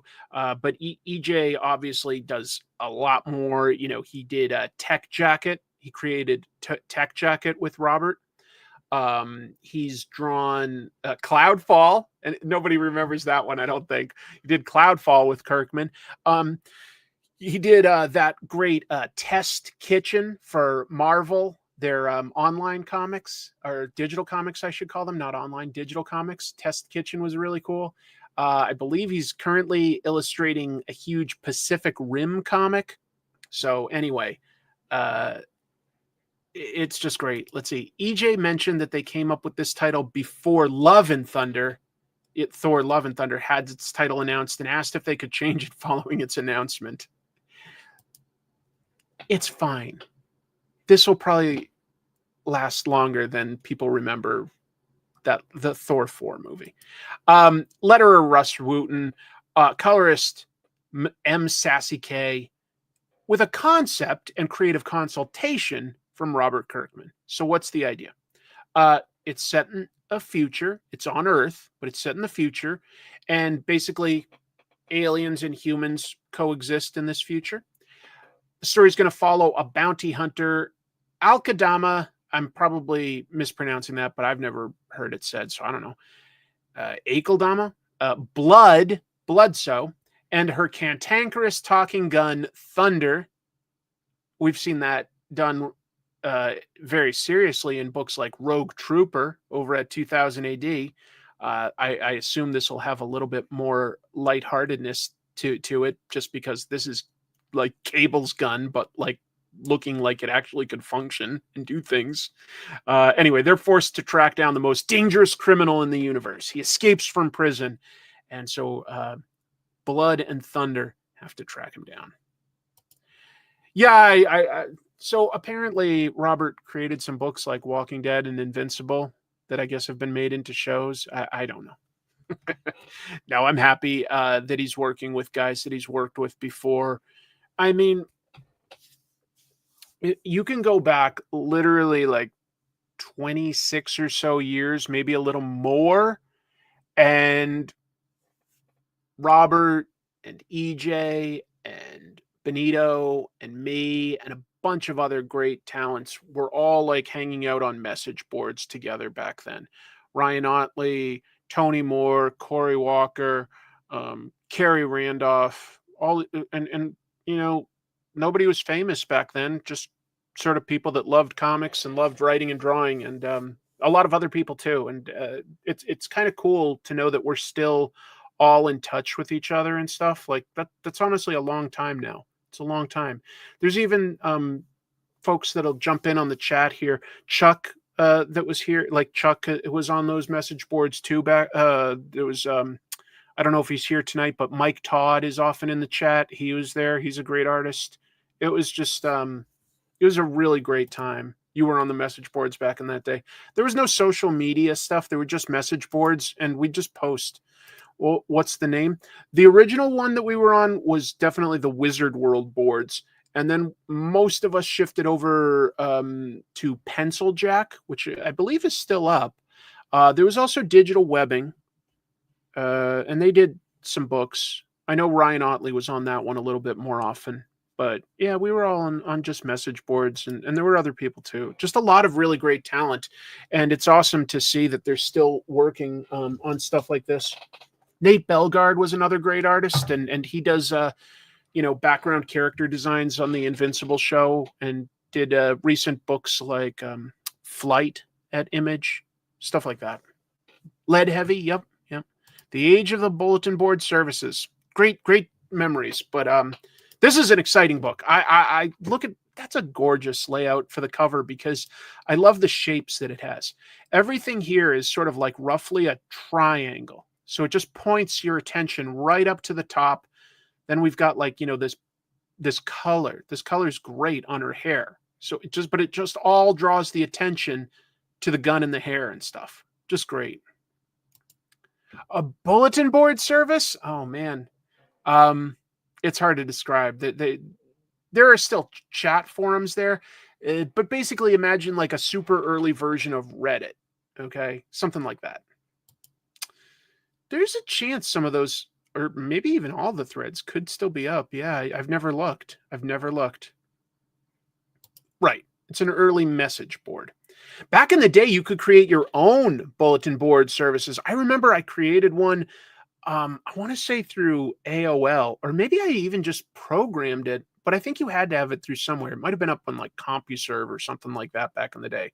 Hey, EJ's here. EJ, I'm so excited for this book, man. I hope you're having fun with it, because it sounds like a really fun idea. And I was just talking about how much I love the cover that you did here. I just feel like there's a lot of subconscious sort of shapes guiding our eye right up here, and then like these little tentacles that like stick out just add visual interest, but it keeps everything circular. The logo design even like sort of helps us like guide the eye across, and then we just follow the main shapes all the way around. But then within this like loose circle, boom, triangle. Really good. Really nice. All right. Thank you. Very kind of you. Lately, Chrissy feels very good. She does have something very serious, but right now she feels good, and Chrissy and I are just trying to enjoy our time together. All right, moving on. A new distribution idea that involves Smokey the Bear? Yeah, sort of. All right. So at Comics Pro, Dren Productions, comic publisher, announced a new idea in response to the uncertainty of Diamond Distribution's future. What is that? They're specifically launching this, a retailer portal where comic book stores can order their comic books directly. No middleman for distribution. You can just put an order in. They'll have their printer ship it straight to the store. A little more work for them, but could work without too many titles to manage. If you don't know, they put out some books like Alien Armageddon 1944, Flesh Eating Cheerleaders 1969, things like that. Also, they did just announce that they got the license to publish new Smokey the Bear comics. So if you've been wondering, hey, are our forests safe? Is there something I could be doing to help spread the word of fire safety? Maybe Smokey Bear comics are the way that you can help. It could be fun. Hey, it's my old friend Eden. Awesome to see you drop in, Eden. Thank you so much. Wishing you always the best. Eden has done a lot for comics that you don't always know. She's done a lot for comic conventions and history and awards in the DC, Maryland, Virginia area for many years. She's awesome. Oh, yeah, that's true. There are less park rangers. Oh, yeah. Okay, so Smokey got laid off and that's why he's available to be in comics. Oh, if we don't joke, we're going to cry, right? It's crazy. It's crazy. Obrigado. Appreciate that. I did a Smokey collection card. That's awesome. I have a friend who's an incredible painter, Scott Brooks. And Scott actually did a bunch of official Smokey the Bear posters for fire safety way back in the day. Oh, he's an incredible painter. Scott Brooks. Oh, he's incredible. Nick, always nice to see you. Talked a little earlier about your announcement for Elvira Harley Quinn. I think that's awesome that you got Amanda Connor and Jimmy Palmiotti on it. I mean, who else? That's just the perfect fit. So good luck with that. Where is the Native American with the one tear down his face comic, Chris? And you know what? That was actually an Italian actor. So, yeah. Smokey McGruff crossover. There you go. Now, Nick, I mean, I wish you the best. We don't have to get into anything, but I mean, I know that you've got like not just comics stuff, but you've got personal things going on, and I'm just you have my love. Okay, you've always been really kind to me, and I just hope you and your family are doing well right now. Okay, just since I could talk to you, I'll leave it there. We can always talk offline. Let's move on with more comic book news because there's a lot of really beautiful pieces of news. But this isn't one of them. This is just something where I want to see if anybody else out there knows more than I do, okay? So, Fantagraphics has dropped out of New Comic Book Day. But let's get into exactly what I'm talking about here. So, Fantagraphics had originally planned to be part of Free Comic Book Day. They have been every year. This is a cover image that they had released. And a description of this is that they were releasing a preview sampler of the Fantagraphics new Lost Marvels series. And what they're doing there is collecting books that have been rarely or never been collected, but by top tier talent. So they would have stories by Howard Chaykin, Dominic Fortune, for instance. Neil Adams, he did stuff for like Tower of Terror or Tower of Horror, stuff like that. Tom Sutton, Roy Thomas, Barry Windsor Smith. Like Marvel has a lot of great stuff that they just haven't reprinted, but they basically have allowed Fantagraphics to have the license to reprint a bunch of this stuff in nice big hardcovers. Tower of Shadows, I even put it in there. I knew I was close. Marvel Premiere. Some people will say that like that was just where they printed backup ideas that like what didn't need to get printed, like they'd get like some editors would hire writers and artists to create an issue of, say, X-Men, so that if X-Men was behind, they could throw in an issue and still stay on the monthly schedule. I'm not so cynical. I think some of the stories were originally commissioned for Marvel Premiere, and some were, yes, like originally commissioned for other purposes. Inventory stories. That was the term I was looking for. Thank you. But okay, so they were going to do a preview sampler of this. I think it's a cool idea for a book. What's happening?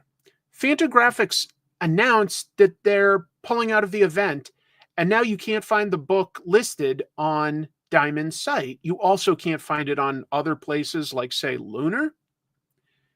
But here's the thing. These books would have had to have already been printed, right? I mean, we're at February 24th, and the event is something like May, 5th or 6th or something around there. So, like, they would have had to, like, is Fantagraphics, this is my question, I don't know. Is Fantagraphics just pulping these? Or what? Or did they like fall behind and not make them? I just don't know. Hey, Lewis. Lewis did a great book. Do I have it here? No. I thought that I had it here. Lewis did a book on comics history recently. Oh, wait. Here it is. I thought Lewis did this book. Comics Are Dying. Because people have been saying for years, comics are dying. And he wrote a whole history of like all these stories of like, people saying comics are dying, but yet they're here. So it's a really interesting book. It was a crowdfunded book through Zoop. Really good. I agree. Dominic Fortune, Killraven, those are good books that should be reprinted. Anyway. 234 people in here, 117 likes. Not good math. Thank you, buddy. You've seen that book in the store. Nice. They buried the comics in the desert next to the Atari ET games. Hey, at least that gave us the premise for the angry video game nerd movie. There's something also that people say they didn't like, but I liked it. I haven't finished reading it yet, actually, Lewis. So, but cool idea for a book. I'm glad you got it out there. I think maybe the hardcover volume of Lost Marvels got delayed. Maybe. But even then, like, it doesn't hurt to promote a book early. The comic tropes movie. I don't have like sort of lore with my show the way, say, Linkara does. There's no Mecha Chris out there. I guess all I've really got is, and I haven't even used him in ages, I've got Infotron. So it'd just be like me talking to Infotron for my dinner with Infotron. It's a My Dinner with Andre riff. Oh, what's this? Has Amazon deleted anyone's comics off their Kindle? They got me for about 10. That's so frustrating. No. If I created a movie, it would be an original idea. Like if I somehow came across like Money or Connections, it would not be a comic tropes movie. Sorry. If I ever have a good idea, I'll bring back Infotron. I love AVGN. I do. Like I've been watching him since the beginning, and yeah. I know. I see. I didn't want to overuse it and like create like really dense lore where I was like, like, oh, it sounds like it's my roommate back there, and he's got a comment on Marvel Comics Civil War.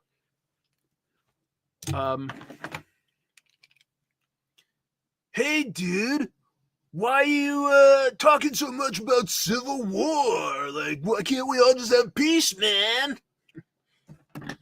Ugh. My hippie roommate. Back to the review.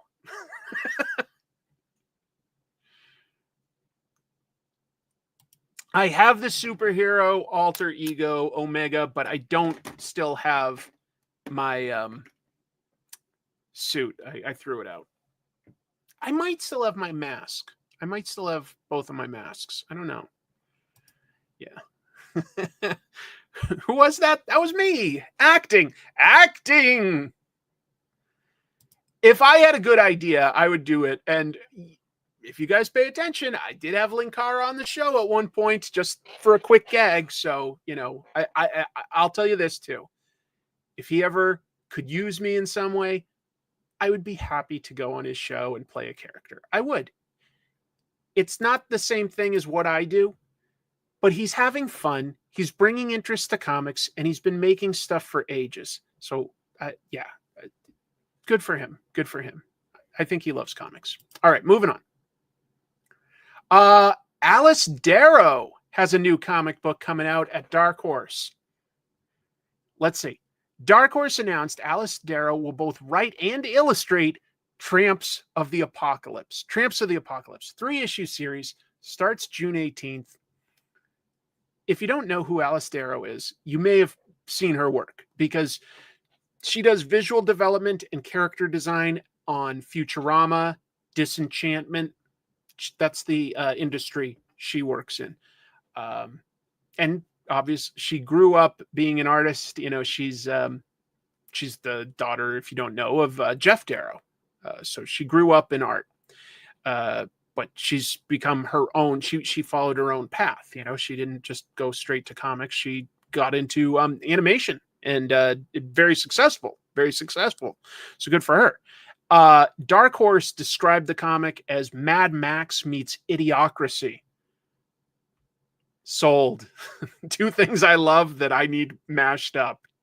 I like it. I guess that was all I had to say.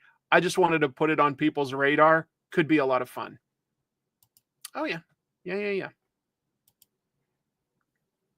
But I didn't want to overemphasize that or anything. You know, she's her own person and has had a lot of artistic success in her own field. And now she's got an idea.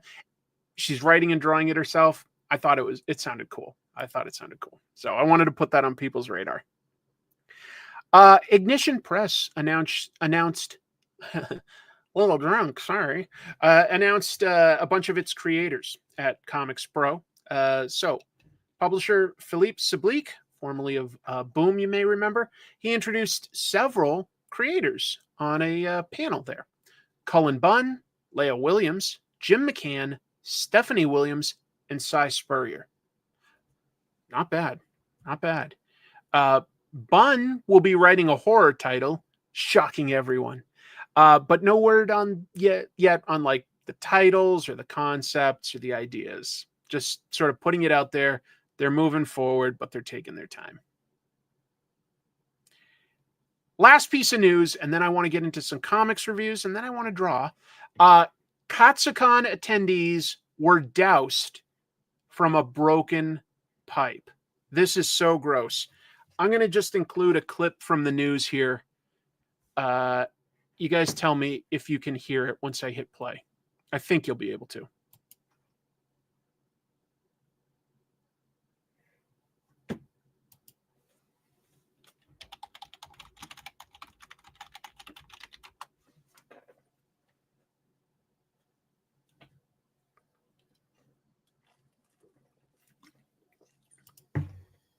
Oh, okay. Hold on. I'm pausing it.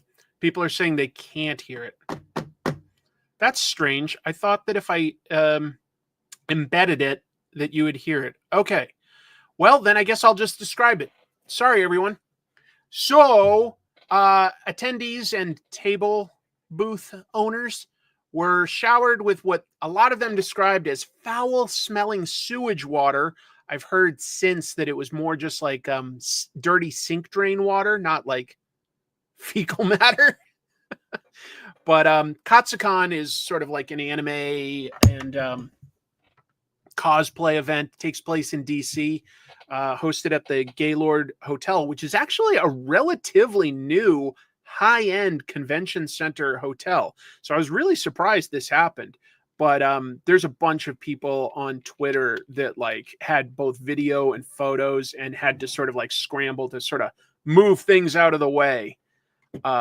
Sprinkler water can become stagnant. Never thought of that. The broken pipe is a feature. Exactly. Taking us back to what was that failed convention that had the you could like pay money to go in the ball pit and it was just like a little kiddie pool with a few balls. What was that convention? It was more than 15 years ago, but Katsucon was the worst con I'd ever been to. I've never been. I like the Gaylord Hotel for like a convention center thing. I went one though to Eden. I went to one event there, MagFest, the video game convention, with Jeff, our friend Jeff from DC Conspiracy, and we got so sick. And then we were instantly thinking like, yeah, we just went to a video game convention where everybody's sharing like the same buttons on the arcade and stuff. And then of course you get sick. Like, what were we thinking? Stagnant sprinkler water stunk up the room. Oh my God. I think that was a separate convention, but I don't know. That's the one I'm thinking of. Tumblr had a convention and the people organizing it basically just weren't doing anything. There's at least one or two YouTube documentaries. I want to say one could be from like either Sarah Zed or Lord Emily. I think one of them did. I think it was Sarah Zed did a documentary on the Tumblr convention and how bad it went. It's a terrible place. Oh my God, that hurts. That hurts. They were kind enough to extend the Artist Alley times, okay, due to the repairs so people could make their money back. I hope. Oh man, just sounds brutal. Just sounds so rough. All right, I'm going to take that off. We're going to do, hi! I'm going to turn on my camera over here. I'm going to move it, and we're going to look at some comics that came out this week. And I decided that what I need to do now is pick the comic of the week each time I go over these with you folks. Otherwise, like, what's the point? I'm going to have a comic tropes after dark comic of the week. All right. Well, I don't think anybody lost their merch or like had to permanently get displaced. Yes, it sounds a little like that. Yes. Oh, hi. You got me watching comic tropes after dark. I need to start dressing up for this. Oh, my shirt has the giantest of zippers. That's my zipper. People like that. Anyway. Let me add something, and thank you for your patience. I'm going to add an extra camera, and we'll have some fun. Wait, oh, there it is. Okay. Oh, hold on. I just saw that, like, it isn't in, I'm going to bump up. Am I only broadcasting in, oh, you know what? I just realized something. I'm only broadcasting at 720p because back when I was on my vacation in Hawaii and Japan, I was, broadcasting my show from like portable devices. So I lowered the resolution and I didn't increase it. Now I can't until I make the next episode. I'm sorry, folks. I can like have better, sharper resolution than this. I feel like I let people down. Darn it. That's frustrating. What should I start with here? I'm going to come back to Holy Roller. I have a lot of nice things to say about it. Let's, I'm going to zoom the camera out just a notch. And there we go.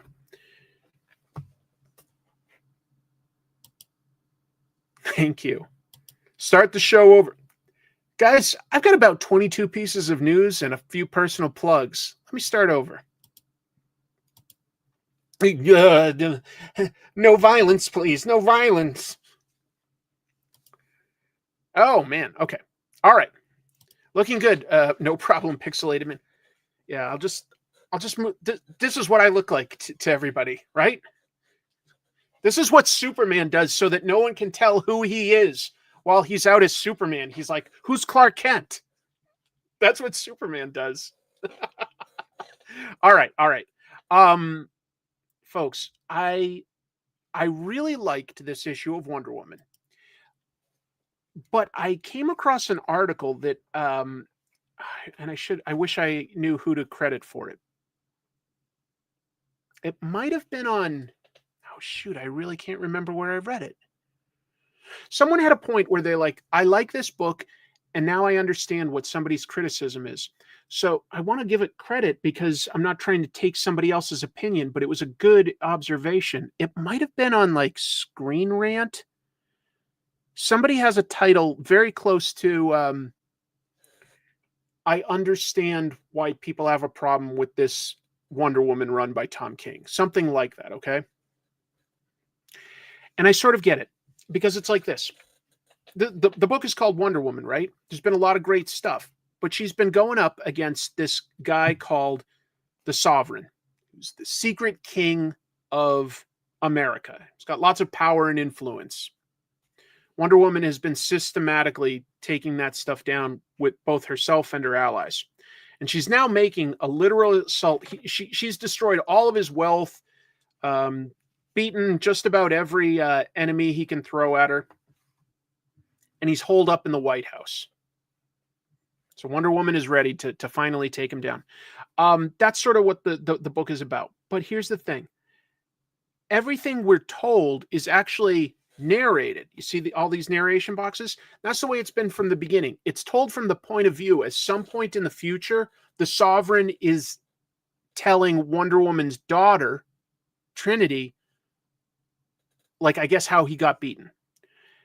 Which means effectively that the point of view isn't quite aligned with Wonder Woman herself. We're a step removed hearing the story from a guy, actually a bad guy. It was Screen Rant. Cool, because I'm trying to give credit. Like, I'm not trying to take an opinion. And he was saying, I shouldn't even assume it's a he, but like the author of the piece was saying, I get it, like to a degree. Like they were saying they like the run, and who wouldn't? The art is great. The story is like, you know, a nice change of pace. There's good surprises and twists, but we're not truly aligned with Wonder Woman as the protagonist. We're a step removed where technically the protagonist, the one talking to us, whose narration we hear, is the Sovereign. And I go, yeah, it's a fair opinion. I could see why that could be a problem for some people. I don't think that that's an unfair way to structure your comic, though. I really don't. I think that it's a valid way to structure a run to make it stand out and say, what if you were hearing a whole sort of epic Wonder Woman story from beginning to end, her battle with a certain enemy from the villain's point of view after the villain has been beaten? But also, and I just saw somebody else said this, what if he's an unreliable narrator? It just means that, like, you could take this story and you could, like, actually change certain parts of it by saying, like, the Sovereign didn't get that right or something. And I think that that's actually nice to have that flexibility. Anyway, could be setting up a twist, and I'm fine with that. Makes it, you saying mystic, I feel like it makes it mythic. And I like that. I like that, like, Wonder Woman is being treated as like a you know, something on the level of a myth. By the way, I love this artwork. I really do. The action scenes are especially something that Daniel Sampari can easily, like, knock out of the park. He makes his characters, like, look different from one another, in my opinion. There's not too much same-facedness. Yes, there's a style here, but I don't think that Donna Troy looks like Yara, looks like Cassie, looks like, you know, Diana. I think that they look different from one another. I like that Tom King has made this a badass Wonder Woman that is still deeply empathetic.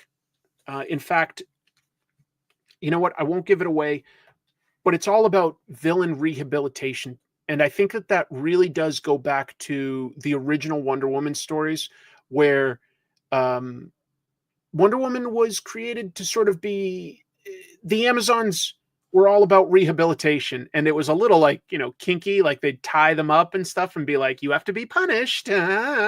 But I also think that Tom King has latched onto an aspect of that, of like sort of rehabilitation, and really made Wonder Woman empathetic. You cross a line and she's just going to put you down because she is a warrior, but she's going to give you every ounce, every measure to apologize or surrender before she does that. And I like it. I like it a lot. Hey, super chat. What do you think counts as a run these days? In the past, creators would be on a hero for hundreds of issues. I don't know if too many have been on for hundreds. There have been a few runs like around 100. But now I'm impressed if they get 25. I sort of know what you mean. I would say, like, you know, it's a vague term, first of all, to just say a run. Because you could do a 6-issue story in an ongoing title, and I'd say, yeah, technically that's a run. And that might even be a great 6-issue story. I'm not like putting that down. But I would say when I remember a run, I would say it's a minimum of 2 years on a title. Oh, and it has to be a consistent writer artist. Could be the same person.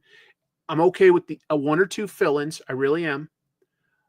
But I think generally that's what I would define as a run, is like at least a 2-year run on a book.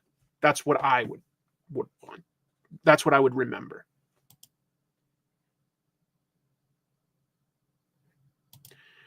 A run needs to make up at least a small omnibus. It's a fair idea. I feel like it needs to be more than a single trade paperback. Huh. Big numbers is something special. Right. That said, these are somewhat malleable terms. And if somebody wanted to argue back, like, no, they did 3 issues, that's their run. I go, I guess technically it's more than 1 issue, but yeah, I feel like a run indicates something substantial. Like a run indicates something substantial. And I just think also, though, like, something substantial is also technically not definitive, is it? Because our point of reference can change over time, and people do smaller runs than they used to. That's true. But there are also more publishers and more books. So I understand, you know, like when people aren't on a title for 100, 150 issues. I think, yeah. When you look back at somebody like Peter David on Hulk, Larry Hama on G.I. Joe, Chris Claremont on X-Men, 16-year runs they were never necessarily the default. They were never that common. They were always like, people were like, wow, that's special that Chris Claremont has been on X-Men that long. Anyway, I do love this run. I'll call it a run.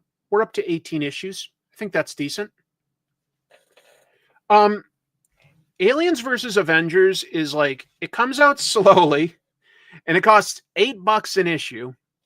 So there are things about it that irritate me a little. It's also very bleak, okay? It is a bleak story set in the future where aliens are just decimating the very few remaining humans and people. But it is an aliens story, and they have to seem dangerous. Aliens at its core, I think, is horror. So the idea of, like, you know, getting down to Iron Man, Captain Marvel, and Miles Morales, Spider-Man are basically the only superheroes left, okay? And they have taken the last few remaining human survivors on Earth in a gigantic starship, and they're going to Mars, where, you know, the X-Men canonically have, you know, lived in the past, and in this story they live. So they go to see them, right? You know, hey, their mutants were humans. They left us, but they're still humans. You know, they're still human beings. They're the next evolution, but they're still human beings, and it's all we've got left. And so that's who we're going to, like, you know, head out and at least, like, maybe get some resources from before we continue to the stars. But Mr. Sinister has found, like, face huggers and decimated all the mutants because he loves trying to tinker with genetic stuff and make something better. And it's It is bleak stuff. All it means is that there is a moment of hope where some additional people show up and you're like, okay, maybe there's still a little hope for humanity, okay? But I do think everybody's acting in character. I'm like, yeah, this is what Mr. Sinister would do. He's cloned himself. He's done that before. He's tinkered with genetic stuff. He's tinkering with this.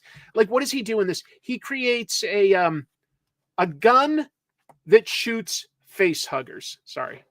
A gun that shoots face huggers. That's just the kind of crazy thing that Mr. Sinister would do. We also get some really nice, like, I stutter over myself. I'm too excited. The thing I think I liked the most about this was there are a few X-Men left, and Captain Marvel meets them, and it made a lot of sense to me who's left. Armor, Emma Frost in her diamond form, and Wolverine. Yeah, I could imagine they would be resistant to facehuggers because of their powers. And I really loved how much respect Logan has for Carol, because they've always sort of gotten along in the comics. And I like that he's like, Carol doesn't give up. Carol's tough as nails, blah, blah, blah. This is Carol after meeting some aliens. I'm going to stop before I sort of give away where everything goes in this issue. Here's what I like about it. It's legit kind of scary for a comic. It's scary in terms of its implications of humanity being on the brink of extinction thanks to these aliens. I like the characterization of the heroes. It's set in the future. Things are dark. They still treat each other like friends and with respect and try to make moves to save as many people as they can. And I like that. It's just a bleak world. It's a bleak world, and I don't know if we can necessarily get a very happy ending. We've lost a lot of people along the way, but it is cool. It is cool. Is it $8 cool? Is it $8 every couple months cool? I don't know. It's bigger than a normal comic. It's good. I feel like I justify it because I do a show on comics. If I was just reading it for fun, I think because of the price point, I probably wouldn't be picking it up monthly. I say that in brackets because it's not quite monthly, really. It's a little longer than that. And I'd probably wait for the trade paperback, but it is a good story. It was a reference to the gun that shoots swords bit from Punisher. I don't remember that. Whose run was that? But I started thinking about this too, and I was like, boy, even if you got down to, say, only 5 human beings left or something like that, you can't repopulate, if you're under, 500,000 or something like that. You can't. But maybe they'd still be able to go and live with the Shi'ar Empire, the Skrulls, and, live as happy a life as they can in a functioning society. I don't know. Well, I'll be honest. I don't. I really need to hire a CPA, which I might do this year. Yeah, I'm not the best businessman for how I've run my channels. I don't know how to do it well. But anyway, a recommendation, in other words, for the story. But I would understand if people are like, I can't justify $8 an issue. I'm going to wait until there's, a trade paperback of the story for, 15 to 20. And I'm like, yeah, that would make sense. I loved this issue of Ultimate Wolverine. Loved it. Love it, love it, love it. Written by Chris Condon. Art by, who's this? I assume like a Italian artiste. Trying to Alessandro Capuccio, I think. Alessandro Capuccio. I got it right. Okay. So here's what's cool about it. In this version of the Wolverine story, it's in the Ultimate Universe, okay? Wolverine just is the Winter Soldier. That's who he is. And right now, he is completely under Soviet mind control. There's no two ways about it. He just is, okay? But you're rooting for him. And I think that this is an interesting idea. I was talking with this actually about I was trying to sell the book to Dave from West Coast Avengers, and I said, I loved the Winter Soldier retcon. I thought Winter Soldier was a great story by Ed Brubaker, and at the same time, we were bringing back Bucky, who we hadn't seen for decades. Most of us had never grown up with knowing Bucky as a regular character. So his redemption was more about a story for Captain America to triumph saving a friend. But with this, this isn't the Wolverine we know, but we know Wolverine. And generally, I think that it's safe to say that Wolverine is very popular. Okay? We like Wolverine. We kind of know who he is. Even this Ultimate version should be close, and we like him. So this really changes the story to be, okay, now our point of view is aligned with, we do want this guy to break from his mental conditioning. And at the same time, he's doing some horrible stuff, okay? Last issue, he went up against opposition forces, which are basically good rebels, like in Star Wars. And in this, the Soviets are putting him through his paces to test him, having him go up against an elite group of Soviet soldiers. They need to see how good he is. And he's just taking them out, He just takes them out. But we want this guy to break his conditioning. And then at that point, he's going to be on a serious redemption arc, which sometimes in the regular comics, Wolverine's like, oh, I did some bad things. I've been in the war. I've been in this and that. But we've never really we didn't start by seeing him do these horrible things. We get them as retcon flashbacks here and there. Oh yeah, Wolverine did some bad stuff here and there. But this changes the story, is what I'm saying. This now makes the Winter Soldier story an arc of redemption. And I think redemption arcs are always interesting stories. I think that they work. Personally, I like the Buffy and Angel show. And Angel was 5 seasons of a vampire searching for redemption, knowing he'd never truly make up for the lives that he had taken. He'd never but you want to try to balance the scales as much as possible. And I like that. I really do. And I think that they're making that an interesting story. I'm rooting for this Wolverine to break out of his mental conditioning and become himself and start that path. And I wouldn't do that if there weren't interesting characters around him. These villains are really detestable. I like it. I can't recommend this as the best comic of the week because it's one issue within an arc. It's hard to say that it's better than some of the other things, but it's really, really good. I've been impressed with what Marvel's doing with the Ultimate Universe. Ultimate Paul is probably a ways off. Beautiful issue of Incredible Hulk this week because Nick Klein is one hell of an artist.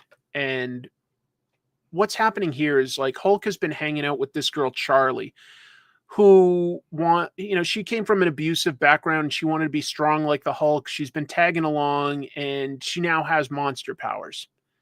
Well, it looks like her monster powers had her sort of pull a werewolf at night. Not werewolf by night. He visited last week, but she was sort of a werewolf last night and maybe killed some innocent people. Almost definitely did. And so now we've got this moral quandary. Hulk doesn't know this, by the way, but she's got a moral quandary of, does she want to give up her powers and go back to being weak? Or does she want to, be empowered, but potentially be killing innocent people? So now we've got a moral quandary. It's cool. It's cool. And the person talking to her is basically somehow through a series of story adjustments, Bruce Banner. Great ending to this. Great moments. It's scary as far as a superhero comic goes. It's monsters. And I really like this run. I do. I really like this run. Exactly. I'd love to sort of give it away to go isn't this the coolest part and stuff?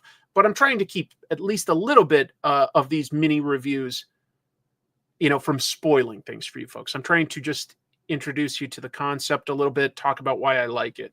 But I did come to the end, and I was like, boy, that feels like a great bit of closure for this issue story. Great stuff. Very well structured and paced. And so for that, I guess I got to give it up to Philip Kennedy Johnson. Really good writer. That bathroom is almost as messy as mine. I think Uncanny X-Men has been my favorite of the current Marvel X-Men stuff. I kind of bailed on all the rest of it, to be fair. But I think Gail Simone is giving us a good balance of action and character development. Very tonally, it reminds me of the era I grew up on with Chris Claremont and artists like Mark Silvestri, John Byrne, and Jim Lee. Guest artist, fill-in artist in this, Andre Bresson. I really loved the work he did on Dark Ride. He's done some G.I. Joe stuff. He's a really good fill-in artist. I would totally read an X-Men book by Andre Bresson. He's very good. And what's nice about this book is it's got some of the classic X-Men with good, interpersonal relationships like Rogue, Gambit, Wolverine, Jubilee, Nightcrawler. That's the team. But it's introduced a new group of characters that they're mentoring. And so it's this sort of mix of X-Men and New Mutants. And I loved the original New Mutants run. Love it. So having that sort of balance between classic X-Men and some new characters, and they're actually in the same book, I like that.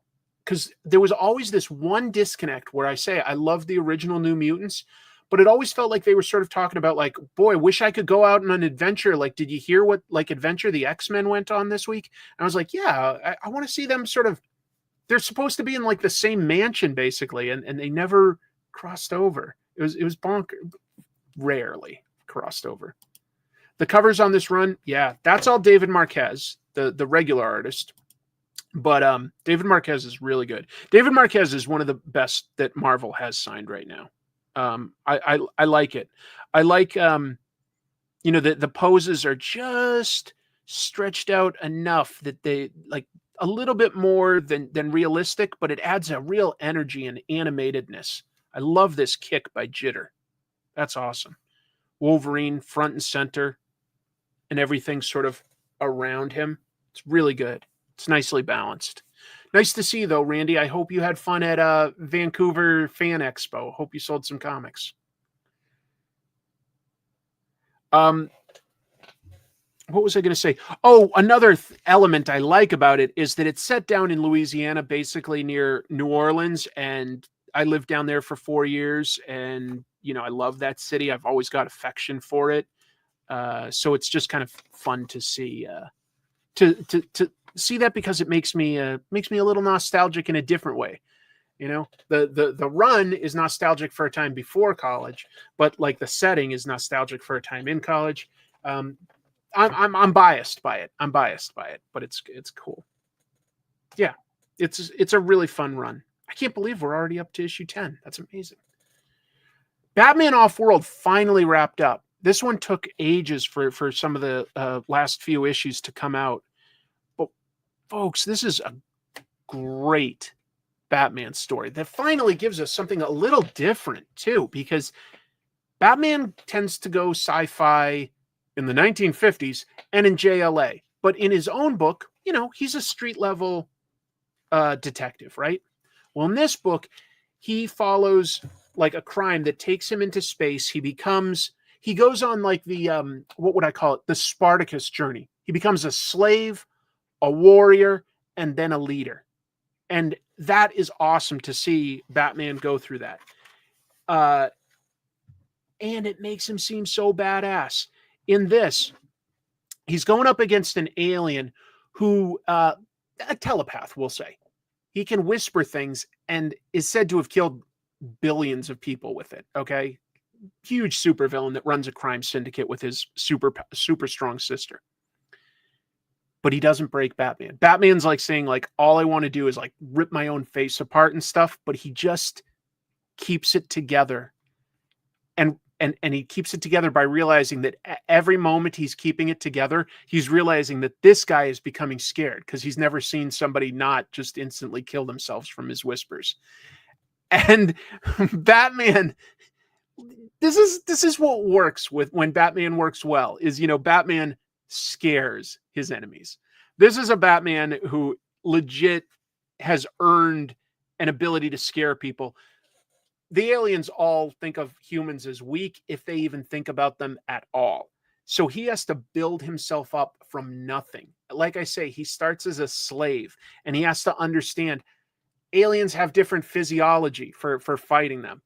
Aliens are stronger, this, that, and the other. And he just slowly builds allies and builds resources and doesn't give up. And it's just a great, great story of a Batman who doesn't give up. And it doesn't really matter that it's sci-fi and aliens. It's just fun. It's really, really cool. Yes, this is all about his iron will. It's so cool. And some of this artwork, man, Doug Mahnke, he brings it. If you follow him on Instagram, he really loves making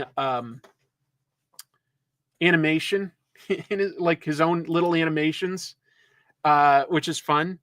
But I'm so glad that he's still making comics. So I think Jason Aaron and Doug Mahnke, now that it's finally finished, I think that this book will slowly find more and more fans over the years as you can read the complete story. I think it's a really great, it's supposed to be early in Batman's career, like the first time he sort of goes into space and meets these aliens. And it's great. It's not quite year one, but, you know, I'd argue it's probably still better than the original year 2 story where he gets like Robin and stuff. It defines Batman. It's a bit, it's not quite his origin, but it's certainly fundamental to his character. And we're seeing it in a completely new light because he's not fighting, you know, weirdos with, you know, I don't know, fish hands in Gotham City's alleys. I loved it. I loved it. However, apparently it came out last week, so it can't be my pick of the week. Can't be, because it came out last week. The Comic Tropes pick of the week. Oh, I won't show that yet. Well, I guess I will. But the Comic Tropes After Dark book of the week this week is the final issue of The Holy Roller by the incredible art team of Andy Samberg, Joe Troman, Rick Remender, Roland Boschi, and Moreno Dionisio. What a great ending. I personally think Rick Remender tends to do very good endings to his books. Some people, I guess, have argued that they don't always love his endings. I think in general, I really like his endings. This is a great one. The Holy Roller is just a street level vigilante with a bowling theme. And in this, he's going up against basically a white supremacist that's just rich as hell and has ruined his small town. He's got to save his best friend and his elderly dad. And not only has it got some badass moves, it's legit funny. Okay, this is a satire of what's going on in society. But I thought a lot of it was really, really funny. I thought a lot of it was cool. Look, here's a simple, like, it's not the biggest joke, but it made me laugh, okay? You won the Father's Day slogan bake-off. First prize, D's nuts. Just like hits a guy with a bowling ball. And he says that because, I mean, look at this. This dad is like ready to sacrifice his son. He goes, my son is better off dead than embarrassing me further. And he goes, hey, Hallmark called. You won the Father's Day slogan bake-off. I think that's good. I think that's funny. I think the art's good. I think it's really cool. The bad guy was like having this, you know, mind control thing that was making everybody go crazy and kill each other. We've seen that idea in comics before, but they really went for it with how funny it was in this. And it's a guy at the end of the day that's bashing his enemies' heads in with a bowling ball. That would be so violent. Anyway, it's issue 9 of 9, and I thought it was good. I thought it was very, very good. I thought it was exceptional. I think it was enough to make it my book of the week in a week with some very competitive, great books. I told you, I really liked Wonder Woman. I really liked Ultimate Wolverine. I thought Batman Off-World was also a spectacular ending. But what I'll tell you also is that each of these issues that I enjoyed everything I read this week, by the way. Very little complaints. Very little in terms of complaints. All of them were well structured with solid endings, not necessarily for the whole story arc, Holy Roller was, but at least solid cliffhangers or sort of a denouement for that story. Really solid week for endings. Really, so, kudos to a lot of writers for structuring that way, but also some amazing artists featured this week. This was one of the most fun weeks I've had. Every once in a while, I get a pile of comics and I'm enjoying something, and then I hit a comic and it slows me down. I was like, that one didn't really connect with me. I blasted through all of these comics. Just loved them. If I had picked this up on time, this easily could have been book of the week, but I'm starting that now. And I will say that my pick for book of the week is the Holy Roller. I loved it. Nice reference. Nice reference. Andy Samberg should have created a song for this book. Who knows? Oh, sorry that the comic cam got blurry. Hey, I didn't realize that we had a buddy here. Hi. Look what we got. Jack has been spending more time with me lately. He's found that just sitting on the love seat behind me is very comfortable.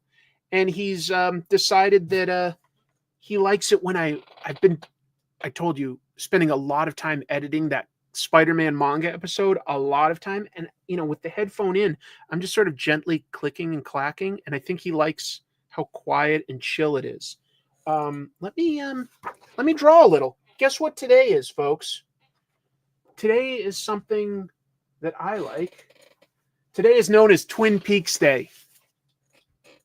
I love Twin Peaks. Love it.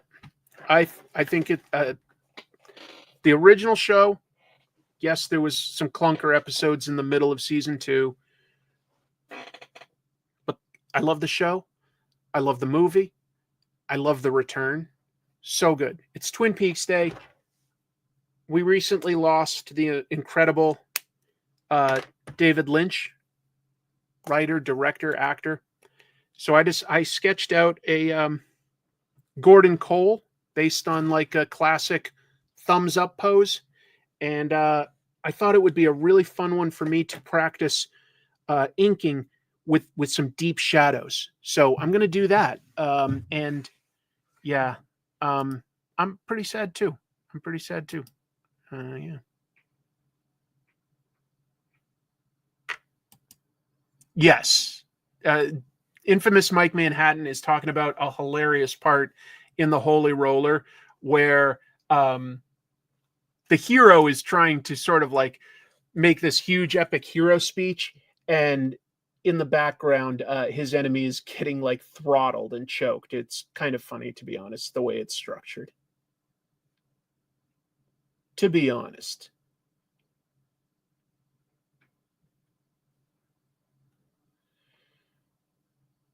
Change your hearts or die, I told them. Follow this guy closely. He's got a unique M.O., modus operandi. That's my impression of Gordon Cole. David Lynch playing FBI Director Gordon Cole. If you haven't watched it before, I'm almost jealous, because that means that you could watch all of Twin Peaks and become immersed in something really unique and special and enjoy it all at once for the first time, which I would recommend. I don't know if I don't think it would necessarily be dated, but you have to understand that for its time, going with both serialized story on network television as well as sort of satirizing storytelling conventions and soap opera stuff was very new and different. So it was very original when it came out. And that part may not resonate as much just because it's probably been done by others since, if you've never seen it, but it was very original for its time. Great mystery, but that was never really the whole point of the show.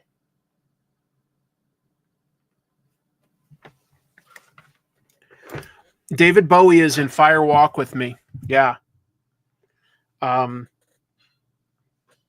Now, I'm not going to talk about Judy. In fact, I'm not going to talk about Judy at all.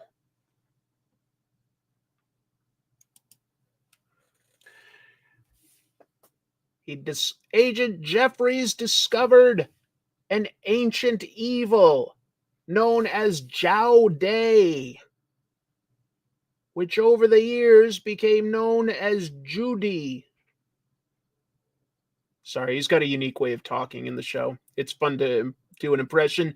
If you don't know what I'm talking about, I probably sound like an absolute maniac.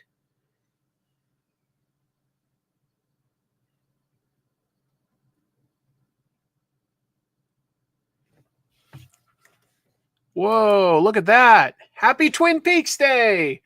It's, what did I say? I thought I said fix your hearts or die. Did I just say change? I probably was talking too quickly or something like that. Fix your heart or die. Have you seen Sunset Boulevard, where Lynch got the name for his character? Then it got super meta in The Return. Love it so much. I love it too. No, I actually haven't seen Sunset Boulevard. That does seem like an oversight for a classic movie. It's decent? All right, thank you. No, it doesn't really matter.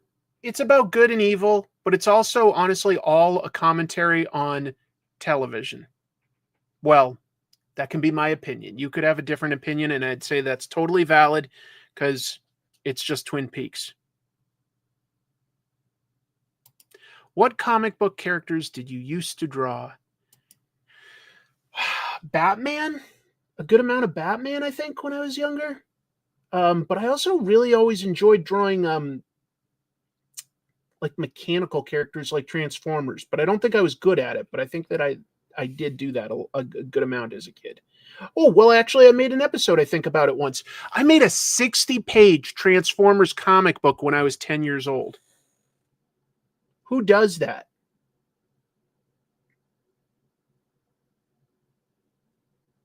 Who does that? Nobody. I did. It's crazy.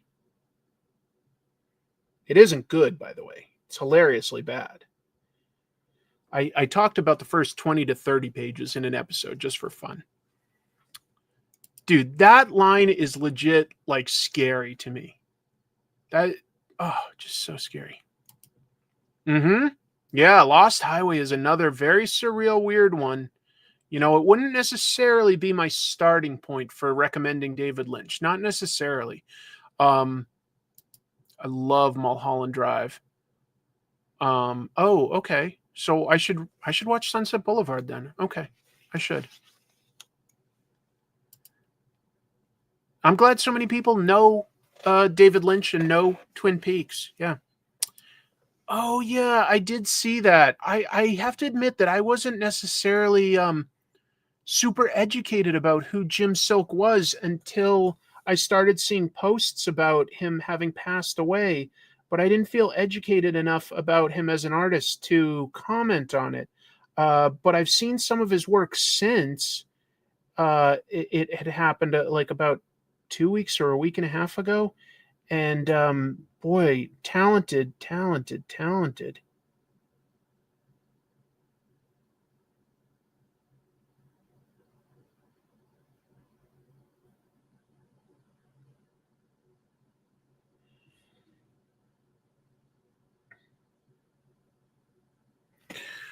So that was sad, yeah. Oh, thank you for the super chat. Side note, your Spidey manga video is top-notch work. Wasn't even aware such a thing existed. Also, yes, watch Sunset Boulevard. Okay, that's at least 3 people telling me to watch Sunset Boulevard. So I guess I've got my marching orders. Sunset Boulevard. Got it.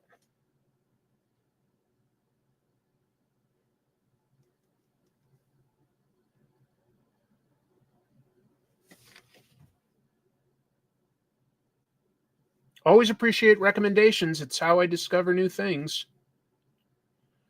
You don't just discover it on your own, generally. Usually have to have something recommended a few times before I really make a total mental note about it. But yeah, thank you. Thank you all. I feel like I hear my wife upstairs moving around our kitchen, and I feel like I smell something really, really delicious. So I think that there's a chance that I'm getting a cooked dinner tonight. Thank you. Thank you. I just put so much work into it, and I don't know if it was the right amount of work for, like, it, but sometimes I get a wild hair, and I want to make something, and that was it. Are they considered an indie publisher? I think we've had conversations on this channel before about what constitutes indie. I think most people would say that they're definitely indie. I think I would consider them indie. I'd consider them, a pretty good sized publisher. But yeah, I think I would classify Fantagraphics ultimately as an indie. Yeah, I think that would be fair. That's me in the kitchen, and what you smell is a 14-day-old burrito being reheated. I was wondering why you always seem so sick. Yeah, they publish indie creators, that's for sure. I saw that Miss Yvonne from Pee-wee's Playhouse, and then more recently, I think a lot of us would recognize her as Charlie's mom on Always Sunday. Oh, appreciate the kindness. Thank you.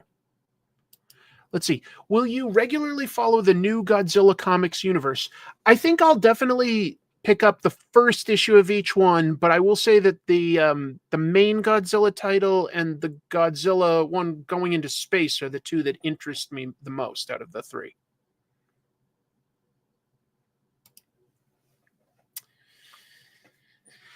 I wouldn't say that's wrong. I just say that, like, there was a time where Marvel and DC dominated all the shelf space, and anything else was basically indie by default. But I think that if you look now, I don't think Image is that far behind Marvel. So it's like really hard for me to classify somebody like Image as indie. And then at that point, I'm like, well, how different is Boom or IDW from Image? So is it purely based on market share that we're calling something indie, or are indie books things that are just like less mainstream in terms of storytelling? In other words, are they just books that would have been back in the day in underground comics? I don't know. I don't know if genre or art style defines it. It's something I think about, but I don't know. I don't know that I have a quick, easy answer, to be honest, for what's indie versus what's not. I think it becomes very personal for how each person would want to define it.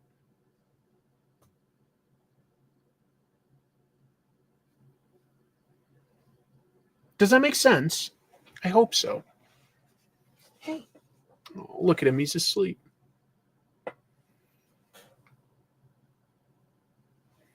You are so cute.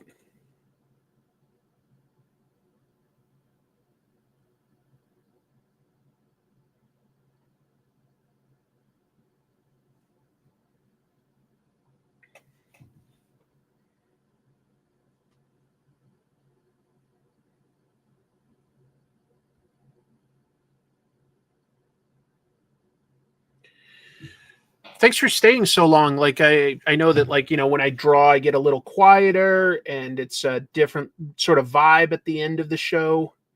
Just want to say I appreciate the comments. Sorry I can't catch every single one. Maybe someday I'll be able to have a producer or something that can, like, sort of say, hey, Chris, there's, good comment that you're going to want to say. But I appreciate everybody being here. I'm very excited to make more comic tropes. I'm very excited to share with you the next trash movie bonanza or two.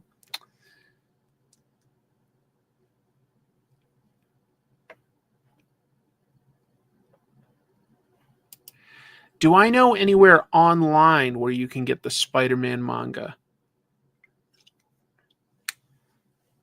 I will say that during my research, I did come across one place that has it. It's got a fan translation, though. So, yeah.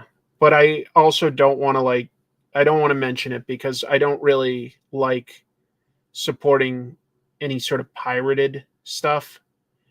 But in looking for images, yeah, I did come across a place that had it online. So it probably wouldn't be that hard to find, is what I'll say. I hope that doesn't sound too hypocritical that I was looking for images and came across something like that. But yeah.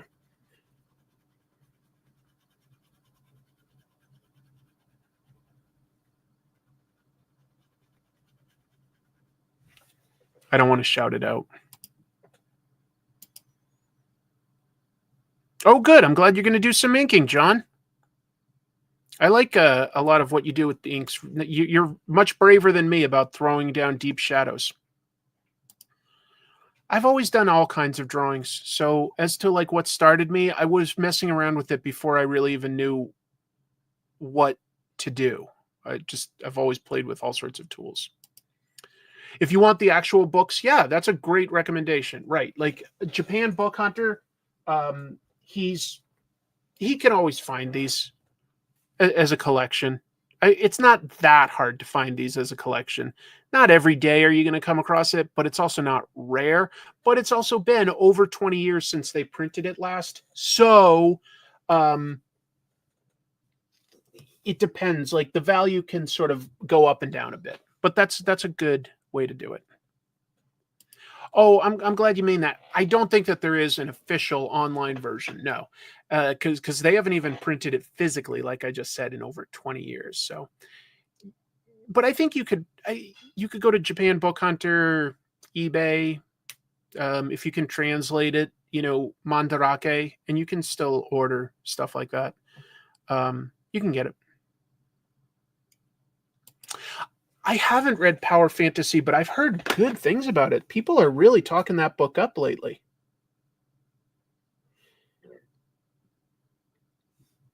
So I guess I really need to educate myself and get on board. Kieran Gillen, right? I just have definitely been hearing lots of nothing but positive comments for it.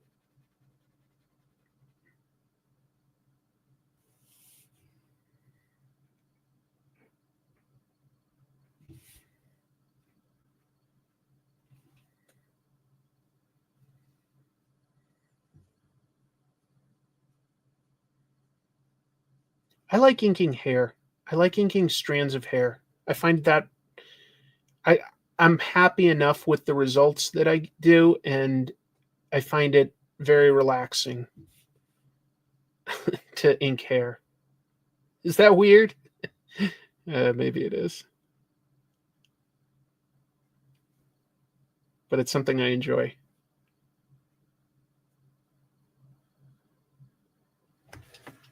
Oops, left that up. Ink Chewbacca and Die of Bliss? Yeah, maybe. I did do one on, the Mexican Spider-Man as well. This is probably the closest to that I've done since then. Inking hair and leaving out highlights is satisfying. Oh, totally agree. Totally agree. If I'm going to throw in a lot of black to this drawing, and I'm realizing now I gotta probably end my stream soon and go eat dinner and get to work on the next comic tropes. It's like I've got like work to do, but I'm gonna probably come back to this and like try to finish it because I'm having a good time. And I've got this cool tool that I picked up in Japan that I want to test out. I've got a a white fine nib pigment ink pen, and I'm excited to play with that because I've always had things like, say, like corrector fluid, like with a somewhat fine nib, but this is not corrector fluid. This is actually white pigment, like as a pen that you can use, and I think that would be fun to add some highlights if I find the right areas to darken up.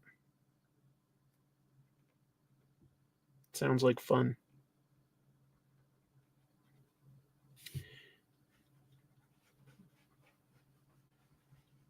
I am the FBI.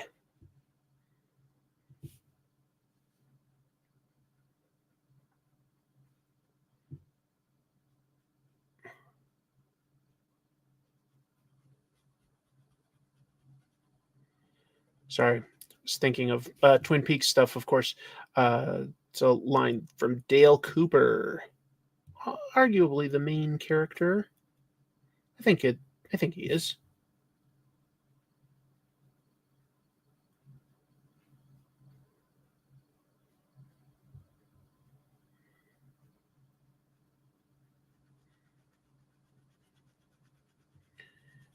This is fun. I don't always map things out to have so many dark inks, but I think it helps sort of emphasize certain areas of the artwork, and having a good time with this.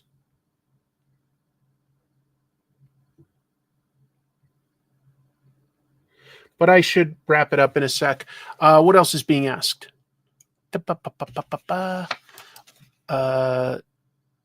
Yeah, I am the FBI.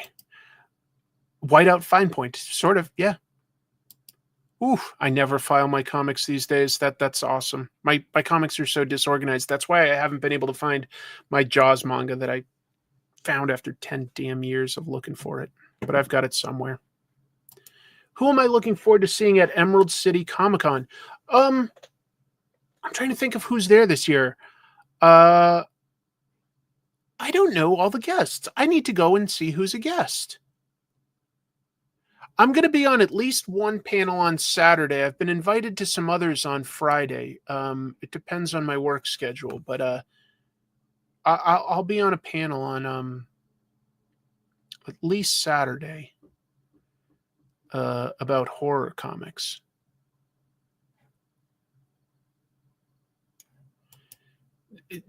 That's the part of Twin Peaks that is the absolute worst. It goes nowhere. That James storyline in season 2, the worst part of Twin Peaks, but whatever. No, I don't usually watch the Academy Awards. I mean, there was a time when I did, but generally, no, I don't have a lot of interest. I mean, I'm interested in seeing the movies that get nominated because I assume that's usually a good indicator of a certain level of quality, but I don't care a whole lot who wins. It's not really ever been a part of my movie-going experience that I care about a whole lot. I've watched it a few times, but like not in a long time. There've been some funny bits. You'll be at ECCC? I think I said one too many C's. That's great to hear. I will be sure to stop by. What did I just miss? I tried some of those parallel pens you talked about. Not easy to master. No, I would not consider myself good with parallel pens at all, but I love the results that I've seen some artists do with them. I'm pretty sure Jim Mafood messes around with those a bunch. Look at this guy. Look at this guy. All right. You know what? I'm not going to finish this, so I may as well just throw down a few more inks and then like wrap it up to have dinner. And what I'll do to make it special at this point is I'll have a little cameo by Jack. Well, I'm going to pick him up, and we'll both say hello and then good night to everybody. So let's see.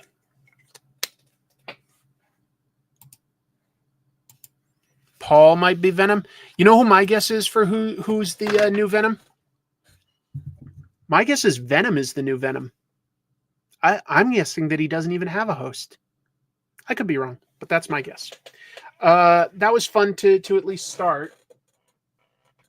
Jack, let's say goodbye to all the lovely people. Ready? Okay, here comes the cutie. Oh, he's so tired. There's my beautiful kitty.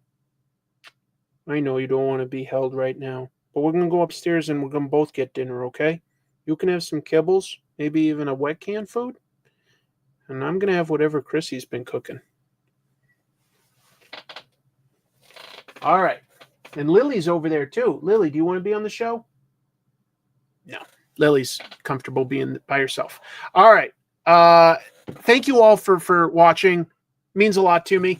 Very excited. I've got a bunch of stuff that I'm working on for Comic Tropes. I'm going to do episodes on the art history and techniques of Joe Kubert, Stuart Immonen, doing an episode on All-Star Superman. These are just some of the ideas that I'm currently working on. Yep, Jack, you're a little tiger. Everybody knows. Little tiger. All right. He's not that new. He's over 2 years old now. But anyway, yeah, got him as a baby. And it's nice that he's spending some time. Yes, Stuart Immonen. What a baby. More on Morrison, yes. Marvel I've considered, but we'll see. We'll see. I had a great time, everybody. Thank you so much. Keep watching my show, but keep reading comics. Those are the two things I want to tell you. And you get a double salute to end the show. Take care. Bye.